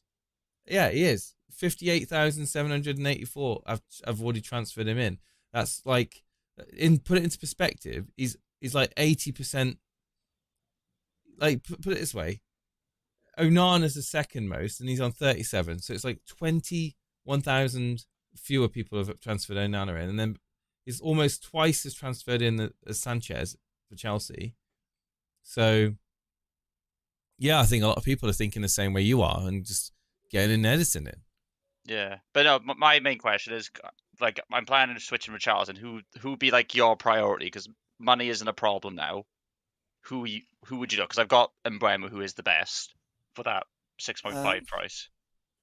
Yeah, I mean, well, this is the thing, isn't it? You can't have them all. Like, who are you gonna go in on? Are you gonna go in on Aston Villa? Are you gonna go in on Chelsea? Are you gonna go on Man City? Are you gonna try and have a rainbow of everybody and try and go one player from each? Like, there's so many different ways of going about it. Man City, like Steve-O's already mentioned, the triple up Man City, Foden, Haaland, and Alvarez is a very viable opportunity for many managers. You know, prior to the Newcastle fixtures changing, and then will people start to see people switching out to Isaac, and other assets as well. If you're in my position, who would you pick?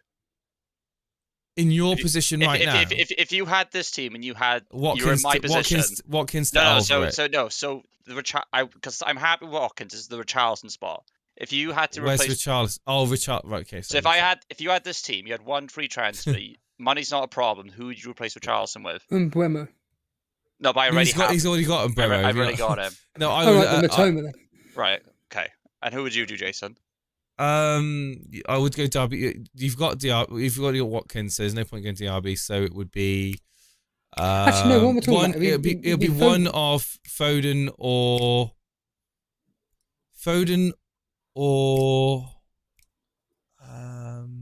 And should we with Brighton? Madison, Foden or Madison? I know Madison's a bit of a sideways move. Yeah, but with Brighton, because they've scored loads of goals, but they've played two of the crappiest teams. Going into the harder games, would you be concerned with them attacking wise? Because SPN looks like a bowler, so you could just stick him in regardless. But don't think I've got the opinion that Brighton aren't going to just shut up shop against bigger teams and sit back and just to soak up the pressure. I just don't see him playing like that. I think Brighton are going to give anyone a good game. I think Brighton are capable of scoring against any opposition, City included. So I don't know. I think that if you got Matoma in, but it's an upgrade. Definitely Matoma over March. No, this is the thing, right? I know. I think they're all very similar. And March is getting the goals, but Matoma's just making the mad, messy runs. And Matoma, yeah. I mean, I think March is there in the box. Oh, got 1 second. The bells are swinging. Oh, sorry. Yeah, you're out of time, mate. You're out of time. No, I think that the fact that 204,000 have transferred in Matoma and 195 have transferred in March says that the FPL community is pretty split on the both of them as well. So it's not just us going, oh, we don't know who to choose. The FPL community is pretty split on who to transfer in out of those two. So I think 6 or 1.5 does the other. I personally would choose Matoma purely because he's the flair player. But so if you're in my position with a Charles replacement, it'd be either Foden or I think Foden player. Probably because the fixtures of Man City fixtures and the fact that Pep's put him in that central spot now to link up with Haaland. I just think that there's going to be goals and assists coming from Foden. I really do. Okay, cool. Thank you for your time. Thank you, man. Cheers. Enjoy your evening. And you. James Palin will be next. I think I'll say it now. I've done my transfers. I've done it. Oh, who have you done, Steve-O? Watkins and Fernandez out for Jackson and Foden. Done. Ooh. Happy days. And if Eze tomorrow looks like a pile of garbage. Can I tell you what I'm gonna do with my team? And I'd already had plans to do it anyway. Yeah, it's just a straight swap Madison straight swap Madison to Foden. Yeah, I think it's a wise 7.5, 7.5. The problem for you is that you're waiting on news. Yes, but again, the fixtures and the way that City are playing at the moment with Foden. Put it this way, my plan is literally this, right? So if Eze plays like garbage tomorrow, I'm just thinking, do you know what? I'm just going to do it. I'm going to get rid of Eze for a 4.5, and then I'm going to bring in Alvarez for Mbamba. The good thing is that I don't have to wait for... there's no price rise risk for Foden, so I can literally just hold on to Madison for the hopefully for the majority of next week, and then just make a final decision on whether or not I want to move over to him.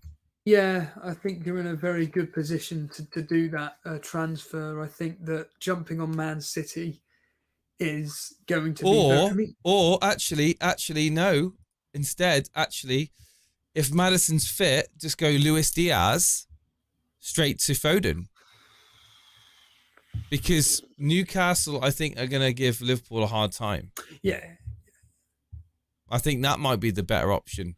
If Maddison's fit to play Bournemouth, keep Maddison and just do Luis Diaz to Foden. Keep Salah in my team and just do that. Yeah, makes more sense. Right, who are we getting on next? James.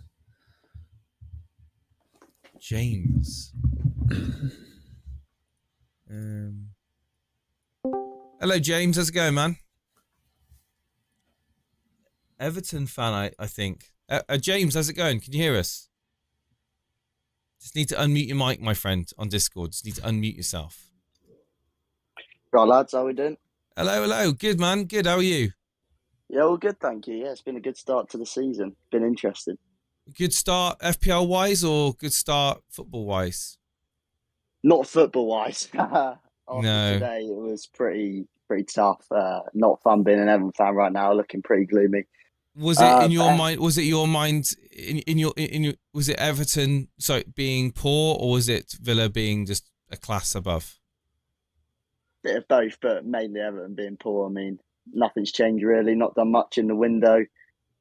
Not made many changes. Like Ashley Young coming in. I mean, that says a lot really about our ambitions. So yeah, it's going to be another long season, I think. Are you constrained in the financial department? Is that the reason behind it, or you just haven't got the right people at the top bringing in the right players? Yeah, there is a lot of sort of FFP issues because of all the players we bought in the last 5 years, and getting players in like Trent Tossen for 30 million and then selling him for free means that we're just making losses, and because of that we can't buy any players, so it's a real issue at the moment. You've got Wolves up next at home. Yeah, six pointer. It's a big game. It's a big game. But let's talk about your team. You're on 43 points. So what's that? That's above average, isn't it, at the moment? Just about, yeah. Not as good as last week. I got 82 in the first week. But I think for everyone it's been a bit worse. But it's averaged out then, isn't it, really? 80, whatever in the first week. So you've done all right. You've done fine. I think you're well above average at the moment, 10 points above average. You've still got Saliba and Saka to play as well, two extra players. So, yeah, Tom, talk me through what the dilemmas you've got. Well, straight away, I think you look at that team. Nunes, I was hoping he would have started against Bournemouth. He was sort of my punt going into the season. But I've got 2 free transfers. It looks like a pretty simple swap to Jackson is on my mind at the moment. And then in terms of the bench, it's just seeing how Stones is doing because he's got a muscular injury at the moment. I didn't want to get rid of him though, because muscular injuries I've seen in the past, they get over them pretty quickly. And I just thought the double Man City defence, that was sort of my thinking at the start of the season. I thought it was actually a really good differential. So maybe I actually do a sideways move to Akanji. Pep says, he's out for 2 more weeks, but you never know. He could be fit for the next weekend.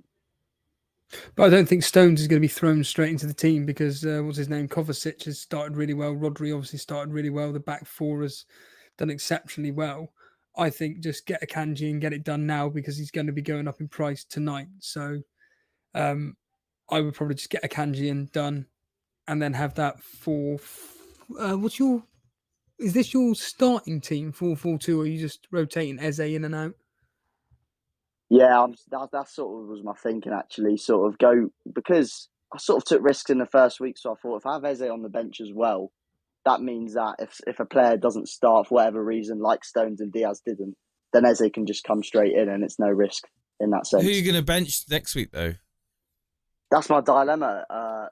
Stupid. I don't know. I can't bench Stupinian. Probably Eze at Brentford. Eze at Brentford. Yeah, Eze at Brentford. So 3 weeks in a row, you'd be benching Eze. Yeah, there you go. So what's the point of having that money on the bench? Yeah, exactly. but it's just having that solid bench. I know it's having a solid bench option to come off, but now he's got no Salah in his team, so he's got that money to throw around, isn't he? So, yeah, I mean, Darwin Núñez, Liverpool are looking very disjointed at the moment. I don't know what attack he's going to go with each week. He seems to like Jota, seems to like Diaz, but playing Gakpo deeper. Lots of Liverpool fans I've seen mentioning that they want to see Gakpo playing more advanced. Obviously, they're struggling to get someone in to kind of shore up that midfield, aren't they? It's a bit like United, really, that massive hole in midfield. Yeah, Darwin, man, I think that's a problem you need to sort out. You need to get him gone, really. Yeah, it's a simple move. I don't see an issue with it. The punt didn't work, but hopefully Jackson can get some points against Luton. Yeah, hopefully he will. Yeah, hopefully he will. Steve-O's got him in now, even though he didn't do anything tonight to warrant it. But I do think goals are coming. They are coming. But yeah, I think Darwin to Jackson, and then you've got a great setup for next week, and then start thinking about how you're going to optimize your money. Keep Eze on the bench by all means, but don't think you've got major fire. I mean, Stones is just, again, it's one of those with Stones. It could be weeks before you see him coming back into that Man City team. Sorry, and you've got you've got no real issues in that team. Steve-O, you got any final thoughts? No, I think you've said it all. What I will say is, were you impressed by Dan Juma like I was today? Yeah, I was. I think he was the only bright spark, really, considering the rest of the team. Definitely looked positive. He wasn't fully fit though, was he? He did. Yeah. What does that say then? It says a lot, doesn't it? I think he was our best player by a mile, and but the problem is we've got no service. He's going to struggle. We're all going to struggle. I think. Are you worried about relegation? Absolutely. I think we've had our time. Last 2 seasons we got away with it. I'm not sure we get a third in a row. It's going to be I predicted Dyche will be gone by game week 10. I think you lot are gonna you're gonna hate the style of football he's going to be playing. He's going to be gone. How many managers can you keep blaming? Did I hear a rumour about Che Adams going somewhere tonight? Yes, 15 million bid was put in for him. Again, it's pretty desperate, isn't it? I quite like Che Adams. He's better than Mope for sure.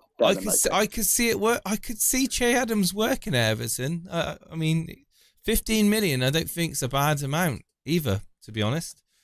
Obviously seen him at his days at Southampton. Yeah, I mean, he's a blooming workhorse, isn't he? He's a real workhorse, that Che Adams. I don't know how he's been doing in the I don't know how he's been doing in the Championship. I wouldn't imagine he's not had a bad season, but no, he's 3-3 at the moment, so he's done all right. Good start for him. But yeah, better than Mope, and I think as well we're interested in Yonto, but I wouldn't pay 30 million for him. No chance.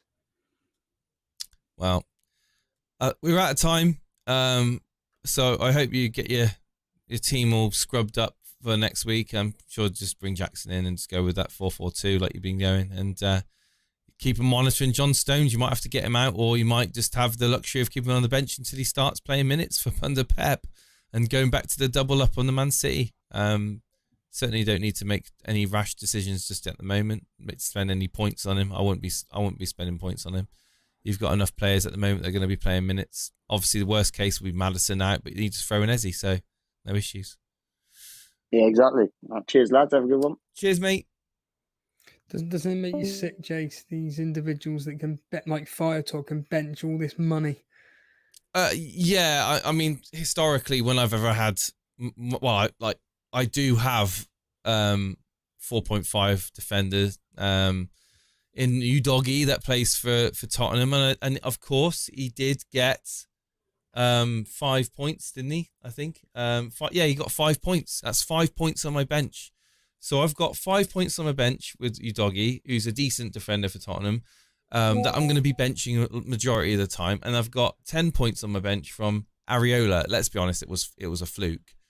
But yeah, I could only imagine if I have like 5-7 million players on my bench, they're getting like 12 points. I'm like, what am I doing? Just because I benched them for the fixture. But really, you're just putting more of a dilemma, and you're stressed enough as it is, because you're choosing your captain, you're choosing it's mainly Haaland, you're choosing your best 11, but then you've also got to choose your bench in order as well, and then you've also got to think, I'm going to potentially have more money on my bench than I am in my with the 2 or 3 players in my team, and I'm like I can see why people have the option of doing it now, because there's so much more money now available, but it's just a bloody pain in the ass when you start to have the likes of Eze, Stones on the bench like we just had in the last call. I mean, these players can bring points, a serious points haul. And yeah, it's just a lot to stomach if they're sat on your bench. Really, they're not doing anything for you. Right, who's next? Have we got who's coming up? We've got 2 people left. One of them's a very, very, very, very special guest. Friend we'll of the get on show. Revolut first, because he's been waiting here for Revolut comes first. amount of time. Yep. Hello, Revolut. How's it going? I'm sure it's an app, right? Can you hear us, Revolut? You just need to unmute your mic. All right, lads. Hello. Hey, what's up? What's going on? Not too bad. Not too bad. Welcome. What do you want to talk about your team? Do you have it up there? Hey? Do you have it up there? I do, yes. So Turner, you got Turner, Pickford, chose the right goalkeeper, I assume, this week. And you've got Estepinian, Chilwell, Saliba, Rashford, Salah, Saka, and Bremo, Foden, Pedro, Haaland. Your main attention right now turning towards Pedro or Pedro? Yeah, for sure. It's really just whether I want to go Alvarez or Jackson. Alvarez. But yeah. But you've got 2 Man City. You've got Foden. You've got Foden, Haaland. So the logic would say, don't go all your eggs in one basket. Go with Jackson. Yeah, I just don't know if that really. I don't know if that theory. I know it's probably the safe option to not put all your eggs in one basket, but I mean, if City are putting 4 or 5 past Sheffield, I mean, that could happen. They're probably all involved. I've got a question for you. What do you think? Do you think the ceiling for Alvarez is higher than the ceiling for Jackson? I mean, smaller piece of the pie, but bigger pie. Yes. So it's kind of like. I think they could be pretty even. Yeah, I think for it points. Could be. Yeah, I mean, but I don't like. I'm not convinced by Chelsea, so it's even though Luton. I mean, but it's just one game, so I don't know. I mean. Well, then they've got Nottingham Forest, and then they've got Bournemouth away. Yeah, I think like my logic would push you in the direction of Jackson because of the fixtures, and he's nailed minutes as well. Whereas Alvarez could get limited. Yeah, minutes. that's part of it too. I don't know if I want to play the pep roulette with 2 different players, but I see the benefit. I mean, sod's law, but the Alvarez will end up scoring a brace or something, and you'd be angry at us. But I think that the logic would probably steer you towards Jackson over Alvarez. But if you said to me, I'm going Alvarez, I'd be like, yeah, I completely see the reasoning behind it. Yeah, well, because I have the 2 free transfers, so I'll have to downgrade either Rashford or Salah to make it work, because I don't have any in the bank currently. But yeah, I don't know. Like, I kind of think that the way things have been going, like, I don't know if Ten Hag can keep on playing Rashford up front. So it makes me wonder if, like, is this the point where they now move him out left and he's gonna absolutely haul against Forest? Put Sancho up front. And then it's like I just got him out, and he just I don't know. Well, again, it's Well, that. you got to give Rashford one more week. Yeah. And your dilemma here is Pedro. Yeah, Pedro, really. I mean, but I have to downgrade somewhere to make it work. So it's either Salah. I mean, I'd be getting rid of Salah. He's a waste of money. See, it's too much money for what he brings. I agree that he's too much money, but he's not at the moment because there's so much money extra. At the same time, yeah, that's the thing. Like, because there's so much money going around with all, like, the current landscape. You could have an excess of 6 million in your bench, or you could have Mohamed Salah in your team, right? And yeah, at least one of them's in your starting lineup, and then the other one's just stinking up your bench, not actually being useful and actually giving you a dilemma, i.e. fire tog. Like, it's not always the best option to just load the whole 15 players. And I think I agree. Salah does fit into a lot of teams. Yes, he's not playing anywhere near his previous season form. Yes, there are better options in midfield, arguably, for better prices. But still, Mohamed Salah, he's still on penalties. He's still at Liverpool, and he has got that he has got that ability to bring a haul in. He will bring a haul in at some point in the season, and it could be that season where so many people have gone off him that you enjoy the points and others don't. And what's his ownership at the moment? Let's have a look. Salah owned 30. By 29.7% of the game. It's ridiculous. The ball is gone, but I've been talking, so we'll continue. I think there's definitely that glimpse of glory with Salah that I think is yet to come. But yeah, I don't know. Yeah. I think Rashford probably. If I was gonna do Pedro to Jackson, I wouldn't be doing anything with Foden. Certainly wouldn't touch Salah. I don't think I would take Salah out. I got a feeling he's going to do something against Newcastle. Might be biased. I own him. Yes, is that the bias from the wildcarding him in? Yeah, I don't know. Probably. I trust Salah more than I trust Rashford. I tell you that much now. Well, that's for sure. Yeah. Yes. It's just like because if I was to downgrade Salah, like I don't even know who I would downgrade him to. I mean, it would be such a big downgrade. Well, you could get Diaz in, who's looking on fire at the moment for Liverpool. If you want to still continue with Liverpool coverage. Because I think the thing is, like, I just think Liverpool are going to score so many goals that, like, I just need some sort of exposure to them. I don't know, away at Newcastle, I think it'll be tough. It'll be a tough game for them away at Newcastle, but certainly they're going to get battered. I mean, do you guys like just a general question, do you like the current landscape of, like, this whole situation where there's basically just one premium? Yes. Because, like... Yes, I do. I love this. I love the whole fact that we've got so many options, like, emerging now in teams. People talking about Solly March, for example. We've got Aston Villa assets options with coming through with Chelsea. I love the fact that Steve-O mentioned Sterling earlier on. I like this. I want to see Sterling becoming an option. I want to see more and more, like, Liverpool options coming to the table, like Nunez or Jota, Diaz, players like this that throw open the template and start making people think, oh crap, maybe I should get off of these safe and steady players and start branching out into alternatives.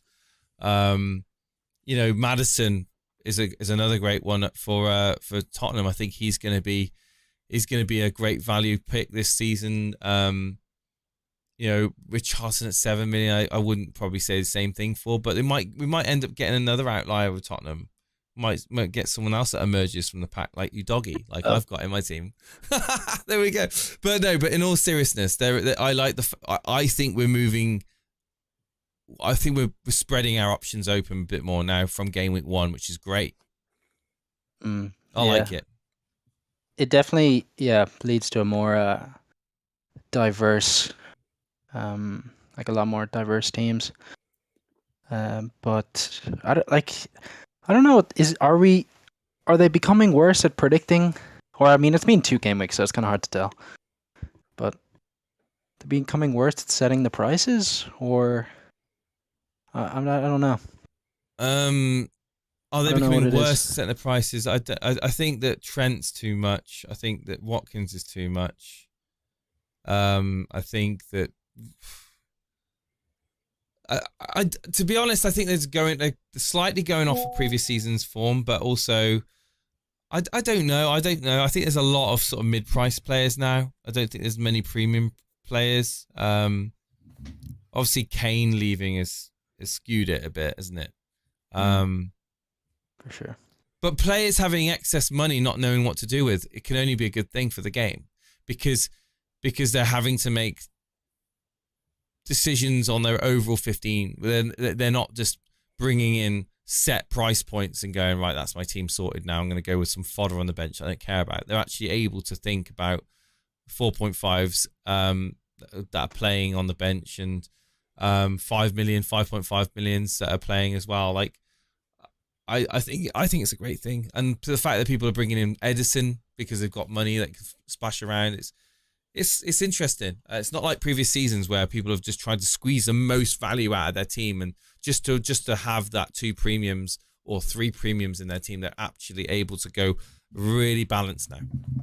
But so yeah, I do think it's a better. I think I'm enjoying this season already more than I was last season. Yeah, and like, I mean, God forbid if Haaland was to go down, I mean, if Haaland was to get a long-term injury, it would throw the whole can open, and it would just literally be. I mean, the captaincy itself would be. It would be brilliant. It would be so, like, not for Haaland, it wouldn't, and for City fans, it wouldn't. But for the FPL game, it'd be amazing, because people would actually have to think about their captain, and it would be so good. Yeah, for sure. Yeah. Anyway, guys, it was good talking. Cheers, man. Thank you for Cheers. coming on. Have a good night. Good night. Vollo, then. Let's bring him on. Yeah, Alex, how's it going, man? It's not very often we get to speak to the man, the myth, and the legend of Alex Vollo, but he's here with us now. He's third in the YouTube chat league. I'm amazed. He started very, very, very well. Oh, hello, guys.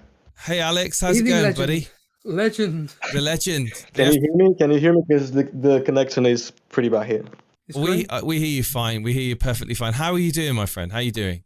Keeping well? Oh, last time we spoke, I was at a 6 million rank and speaking from a fucking bunker. So now things are a lot better, I need to say, yeah. That's brilliant. So how are things, man? How are things in Ukraine at the moment? At the moment, still the same. I'm just preparing myself, kind of recovering from the injury, visiting. What's the word for? I forgot the word. Sorry. Yeah. Is it like a treat? Are you going through some treatment at the moment? Yeah. Just recovering from the injury and preparing myself for the worst case scenario. Yeah, that's how the life is right now. And FPL is a very welcomed distraction, and you're doing very, very, very good at it at the moment. Yeah, sure. Have you posted your team? I'm looking for your team at the moment. Just go on the YouTube chat lead, Jace. Oh, I'll get it up for 1 second. Yeah. I'll go and grab it. I'll grab it. I'm at a six place, I believe. I don't know. Third? No. You're third. Really? Well, it is on my end anyway. Third at the moment. Here he is. Here he is. Alex, you're 59 points at the moment, mate. You've had a great week. Everything you seem to touch is turning to gold. 14 points from your captain, outscoring Salah, outscoring Haaland. What? Yeah. Can I just ask why you chose to captain Awoniyi? Like, what you've got, you know, Haaland, you've got Rashford in your team. You've got other options. You've got Jota in your team who was playing a favourable fixture. Why Awoniyi? Was it a mistake, or was it genuinely like a tactical decision that you made? Definitely not a mistake. Okay. I have a bit of a geeky approach, weird approach to play this game. The backstory is I really hate to choose players for game week 1. I really hate to start this game because we have such a little amount of information, and I decided to have to play 2 game weeks and then make a wild card. So I'm sticking to the plan at the moment, and yeah. So you're now about to wildcard, are you? Oh yeah. I already hit the button. Oh wow. Okay. Are you willing to reveal your wildcard team or no? Not yet. Okay. Fire talk. It's not ready. It's not ready. But the thing is, FPL doesn't matter how you play it. It's all about the context. Stat FC, Grass FC, that doesn't matter. So I needed those 2 game weeks just to have this necessary context, and now I have it, and now I'm ready to kind of build up my team with wildcard like long term, you know. So your wildcard team, what teams, not players, but what teams are you thinking that are going to be featuring in your wildcard? I'm interested in knowing, because you've got already in this team, you've got Arsenal, you've got Liverpool, Man United, you've got Brighton already in your team. What teams are you thinking of moving in on? Obviously you benched Jackson, which was incredible, really, benching him. For most people, starting him. What teams are you singling out that's different to your game week 1, game week 2 team? Firstly, I will definitely have strong bench. I like to rotate players, even if they are strong. I want like the best from the best. So, as I said, this season I decided to ignore all these labels. Like I completely ignored TSB, FOMO, template. Just doesn't matter. I pick the best players from my own perspective. Based on my own research. I'm ready to make my own mistakes, as always. But yeah, this Michael Jackson guy is just, I don't know if I will have him, even with Nicholas Jackson. Yeah, sure. Even with these good fixtures, he's just not the player everyone think he is. Even with XG, we need to put it through a tons of context. And Steve-O's just transferred him in.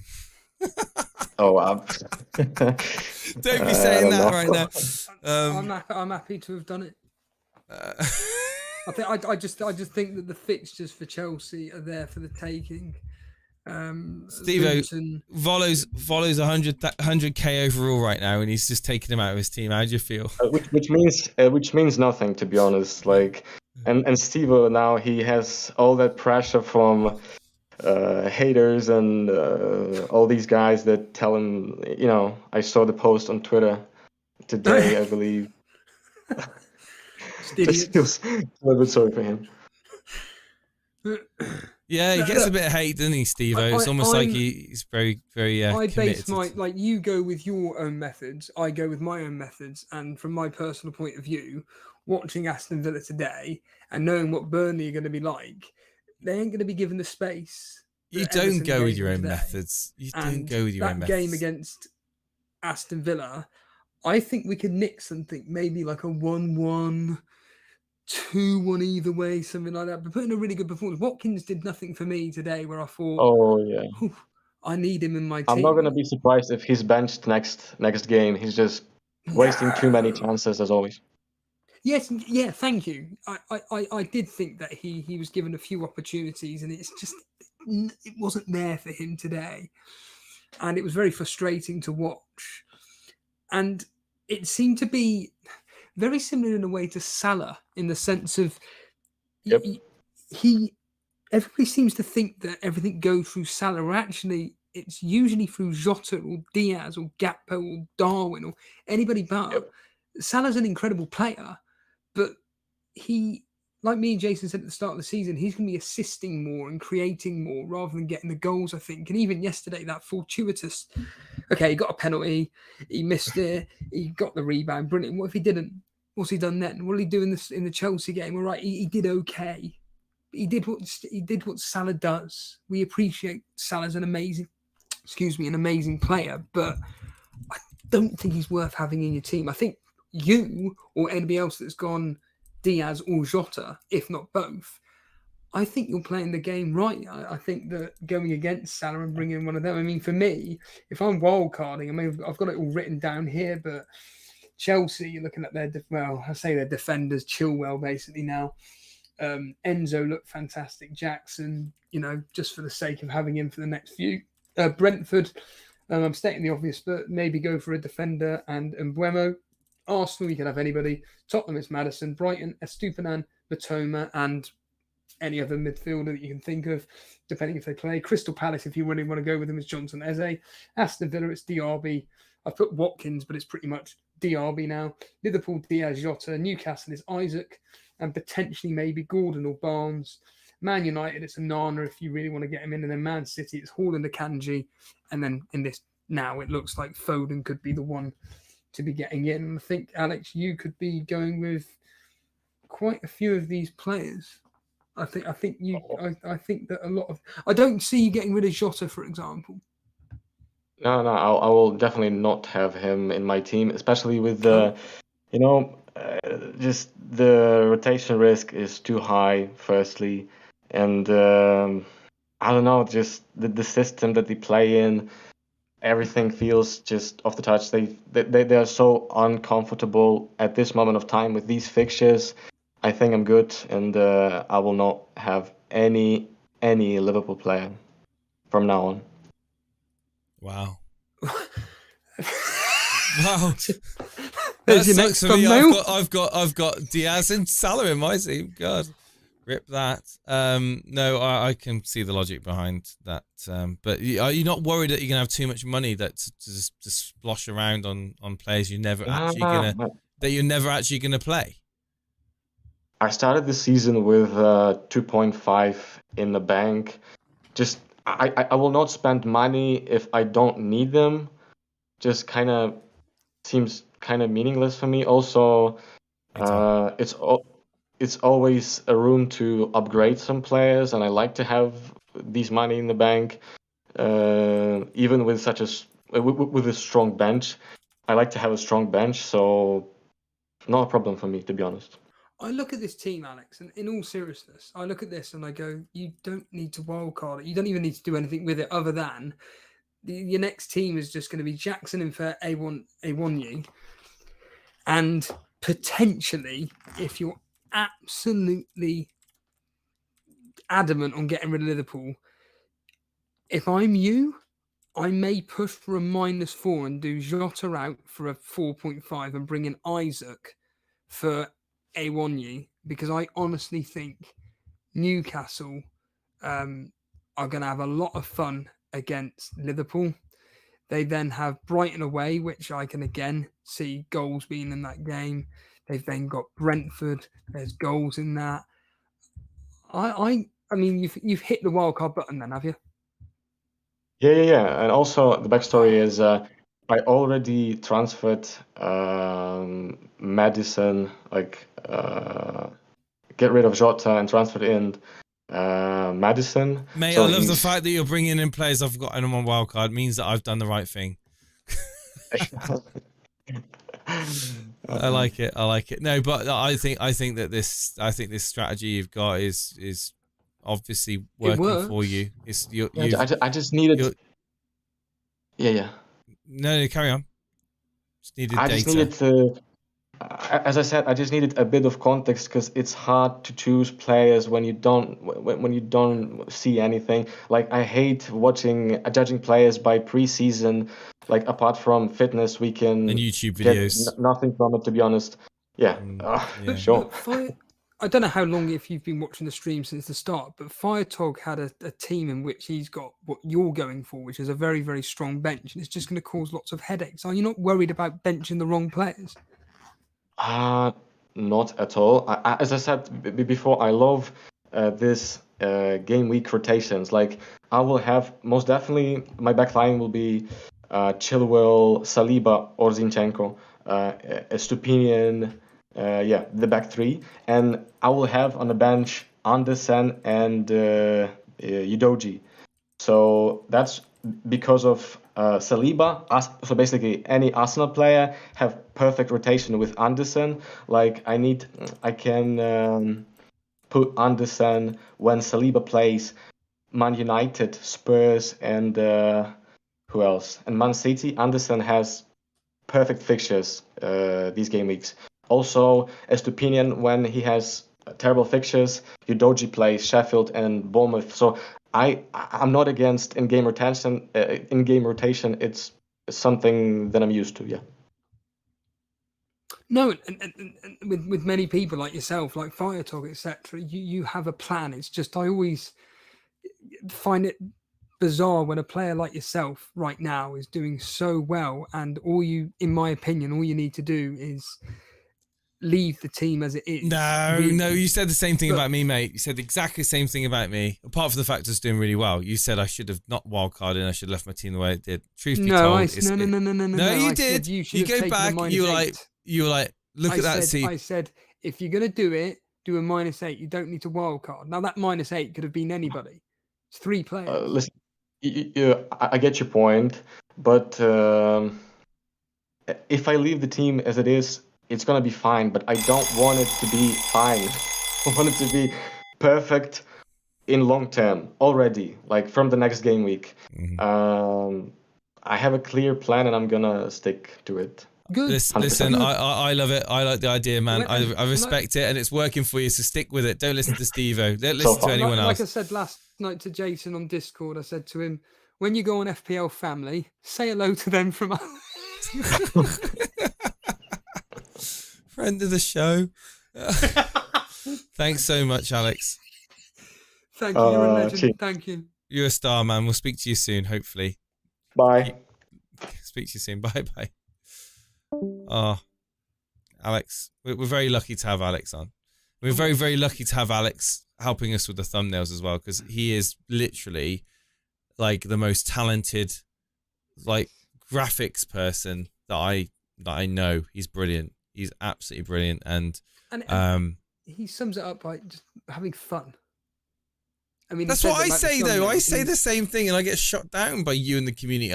What have you done that for? Because I like to have fun. I want to have a bit of fun. No, you shouldn't have done that. You shouldn't have done that move. I still will stand by the fact that looking at Alex's team here, he doesn't need to do anything other than he can do what he wants.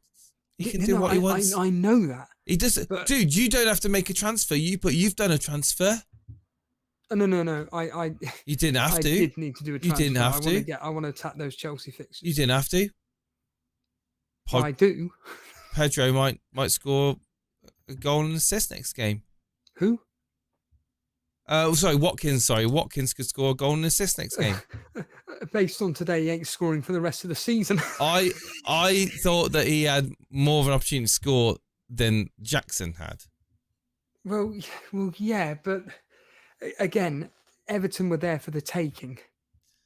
West Ham is a completely different. Well, yeah, West Ham were brilliant. In fact, West Ham I've got a lot of respect for West Ham actually after today. Bloody hell. Who's next?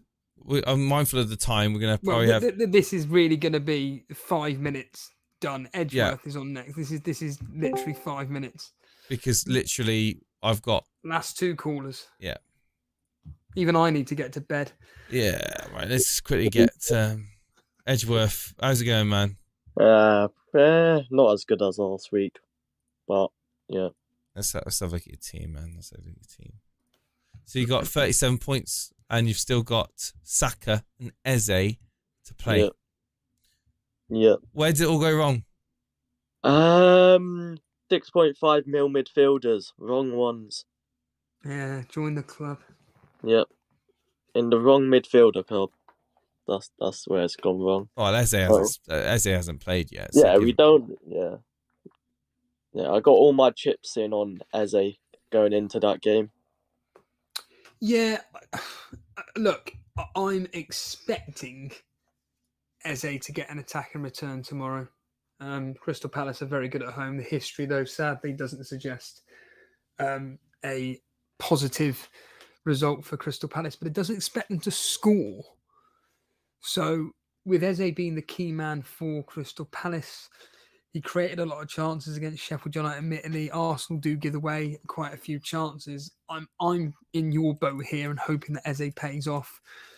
You know, you could have had anybody. We went with Eze. Some people went with Mbemo. Some people went with Matoma. Some people went with both. You've gone with Diaby and Eze. And to be fair, I think Diaby's still a great pick. Eze, it's literally a toss-up. I mean, I'm very genuinely, depending on tomorrow's game, it could be a very close call whether I get rid of Eze or not. But I think I'm just happy with this -4. Just it's done now. But looking at your team here, you've already done a transfer. It looks like I've done 2 already. 2. Yes. I did João Pedro. We need to get your next team up. 1 sec. Yeah. Here we go. Yeah, cool. Yeah, go for it. Yeah. João Pedro to Wissa and Rashford to Maddison. And Maddison was like, I see Maddison leave the stadium on crutches. I genuinely don't worry about that. I mean, he's not gonna not play. I mean, he's so vital, isn't he, to that team? He really is. But even an 80% fit Maddison is gonna be starting that game. Yeah. So that's my team with 0 transfers. It's just, if Eze doesn't, even though I think he'll return, if Eze don't return tomorrow, how much time do I give them 6.5 mids? Yeah. Like that's the problem I have here. What is it for you with Eze that is going to stay in your team tomorrow? What does he need to do? Does he just need to show a really good performance again, or does he have to return?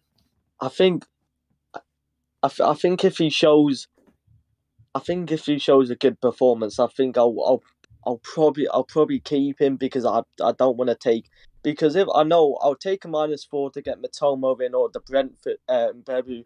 I'll take a -4 and then Eze will haul next week, and then I really don't want that to happen. So I think Eze just have a good performance. It's just like, you can have good performances, but you're not getting good points on FPL. That's the problem with it. It's just when is he gonna turn them good performances into goals and assists? Well, to be fair, it's down to the players in front of him who he's creating for. If they're not unfortunately putting away the chances, at that point you've got to go, well, it's just the crap in front of him. It's a bit like Sterling today. He did everything right. Yeah. Other than the players in front of him. He could have got 2 assists easily tonight. He could have easily got 2 assists tonight. Yeah.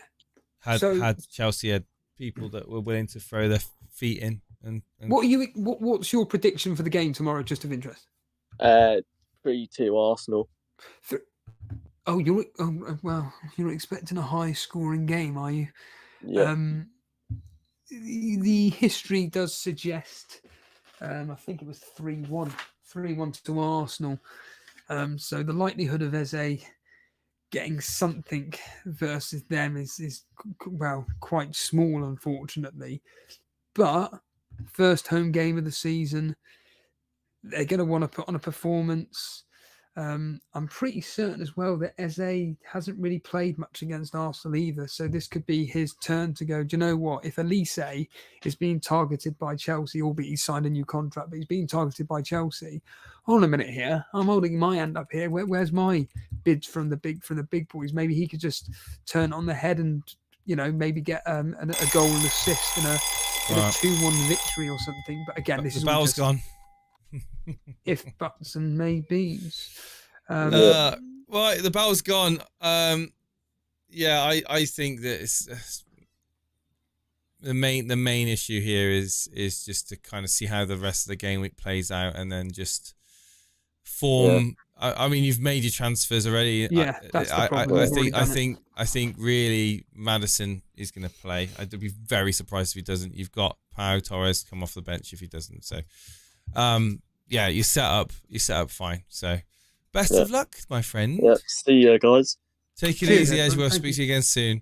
On that note, we want to say a massive thank you to everyone that's tuned in tonight. It's been great to have all the faces in here, the regulars, some new people as well.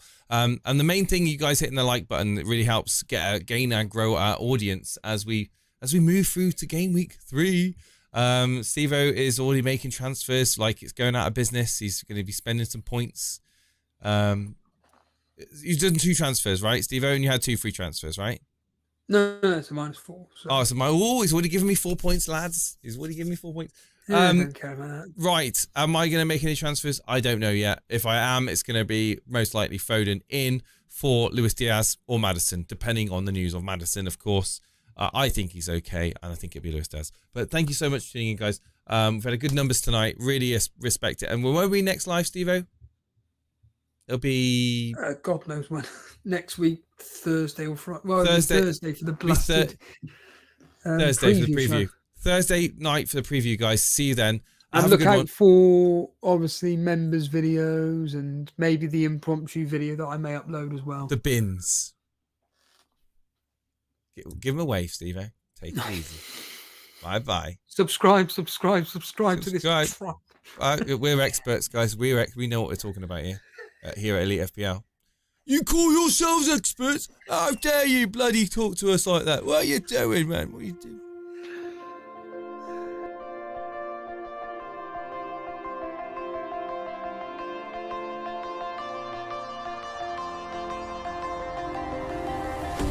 Thought I saw you on the road.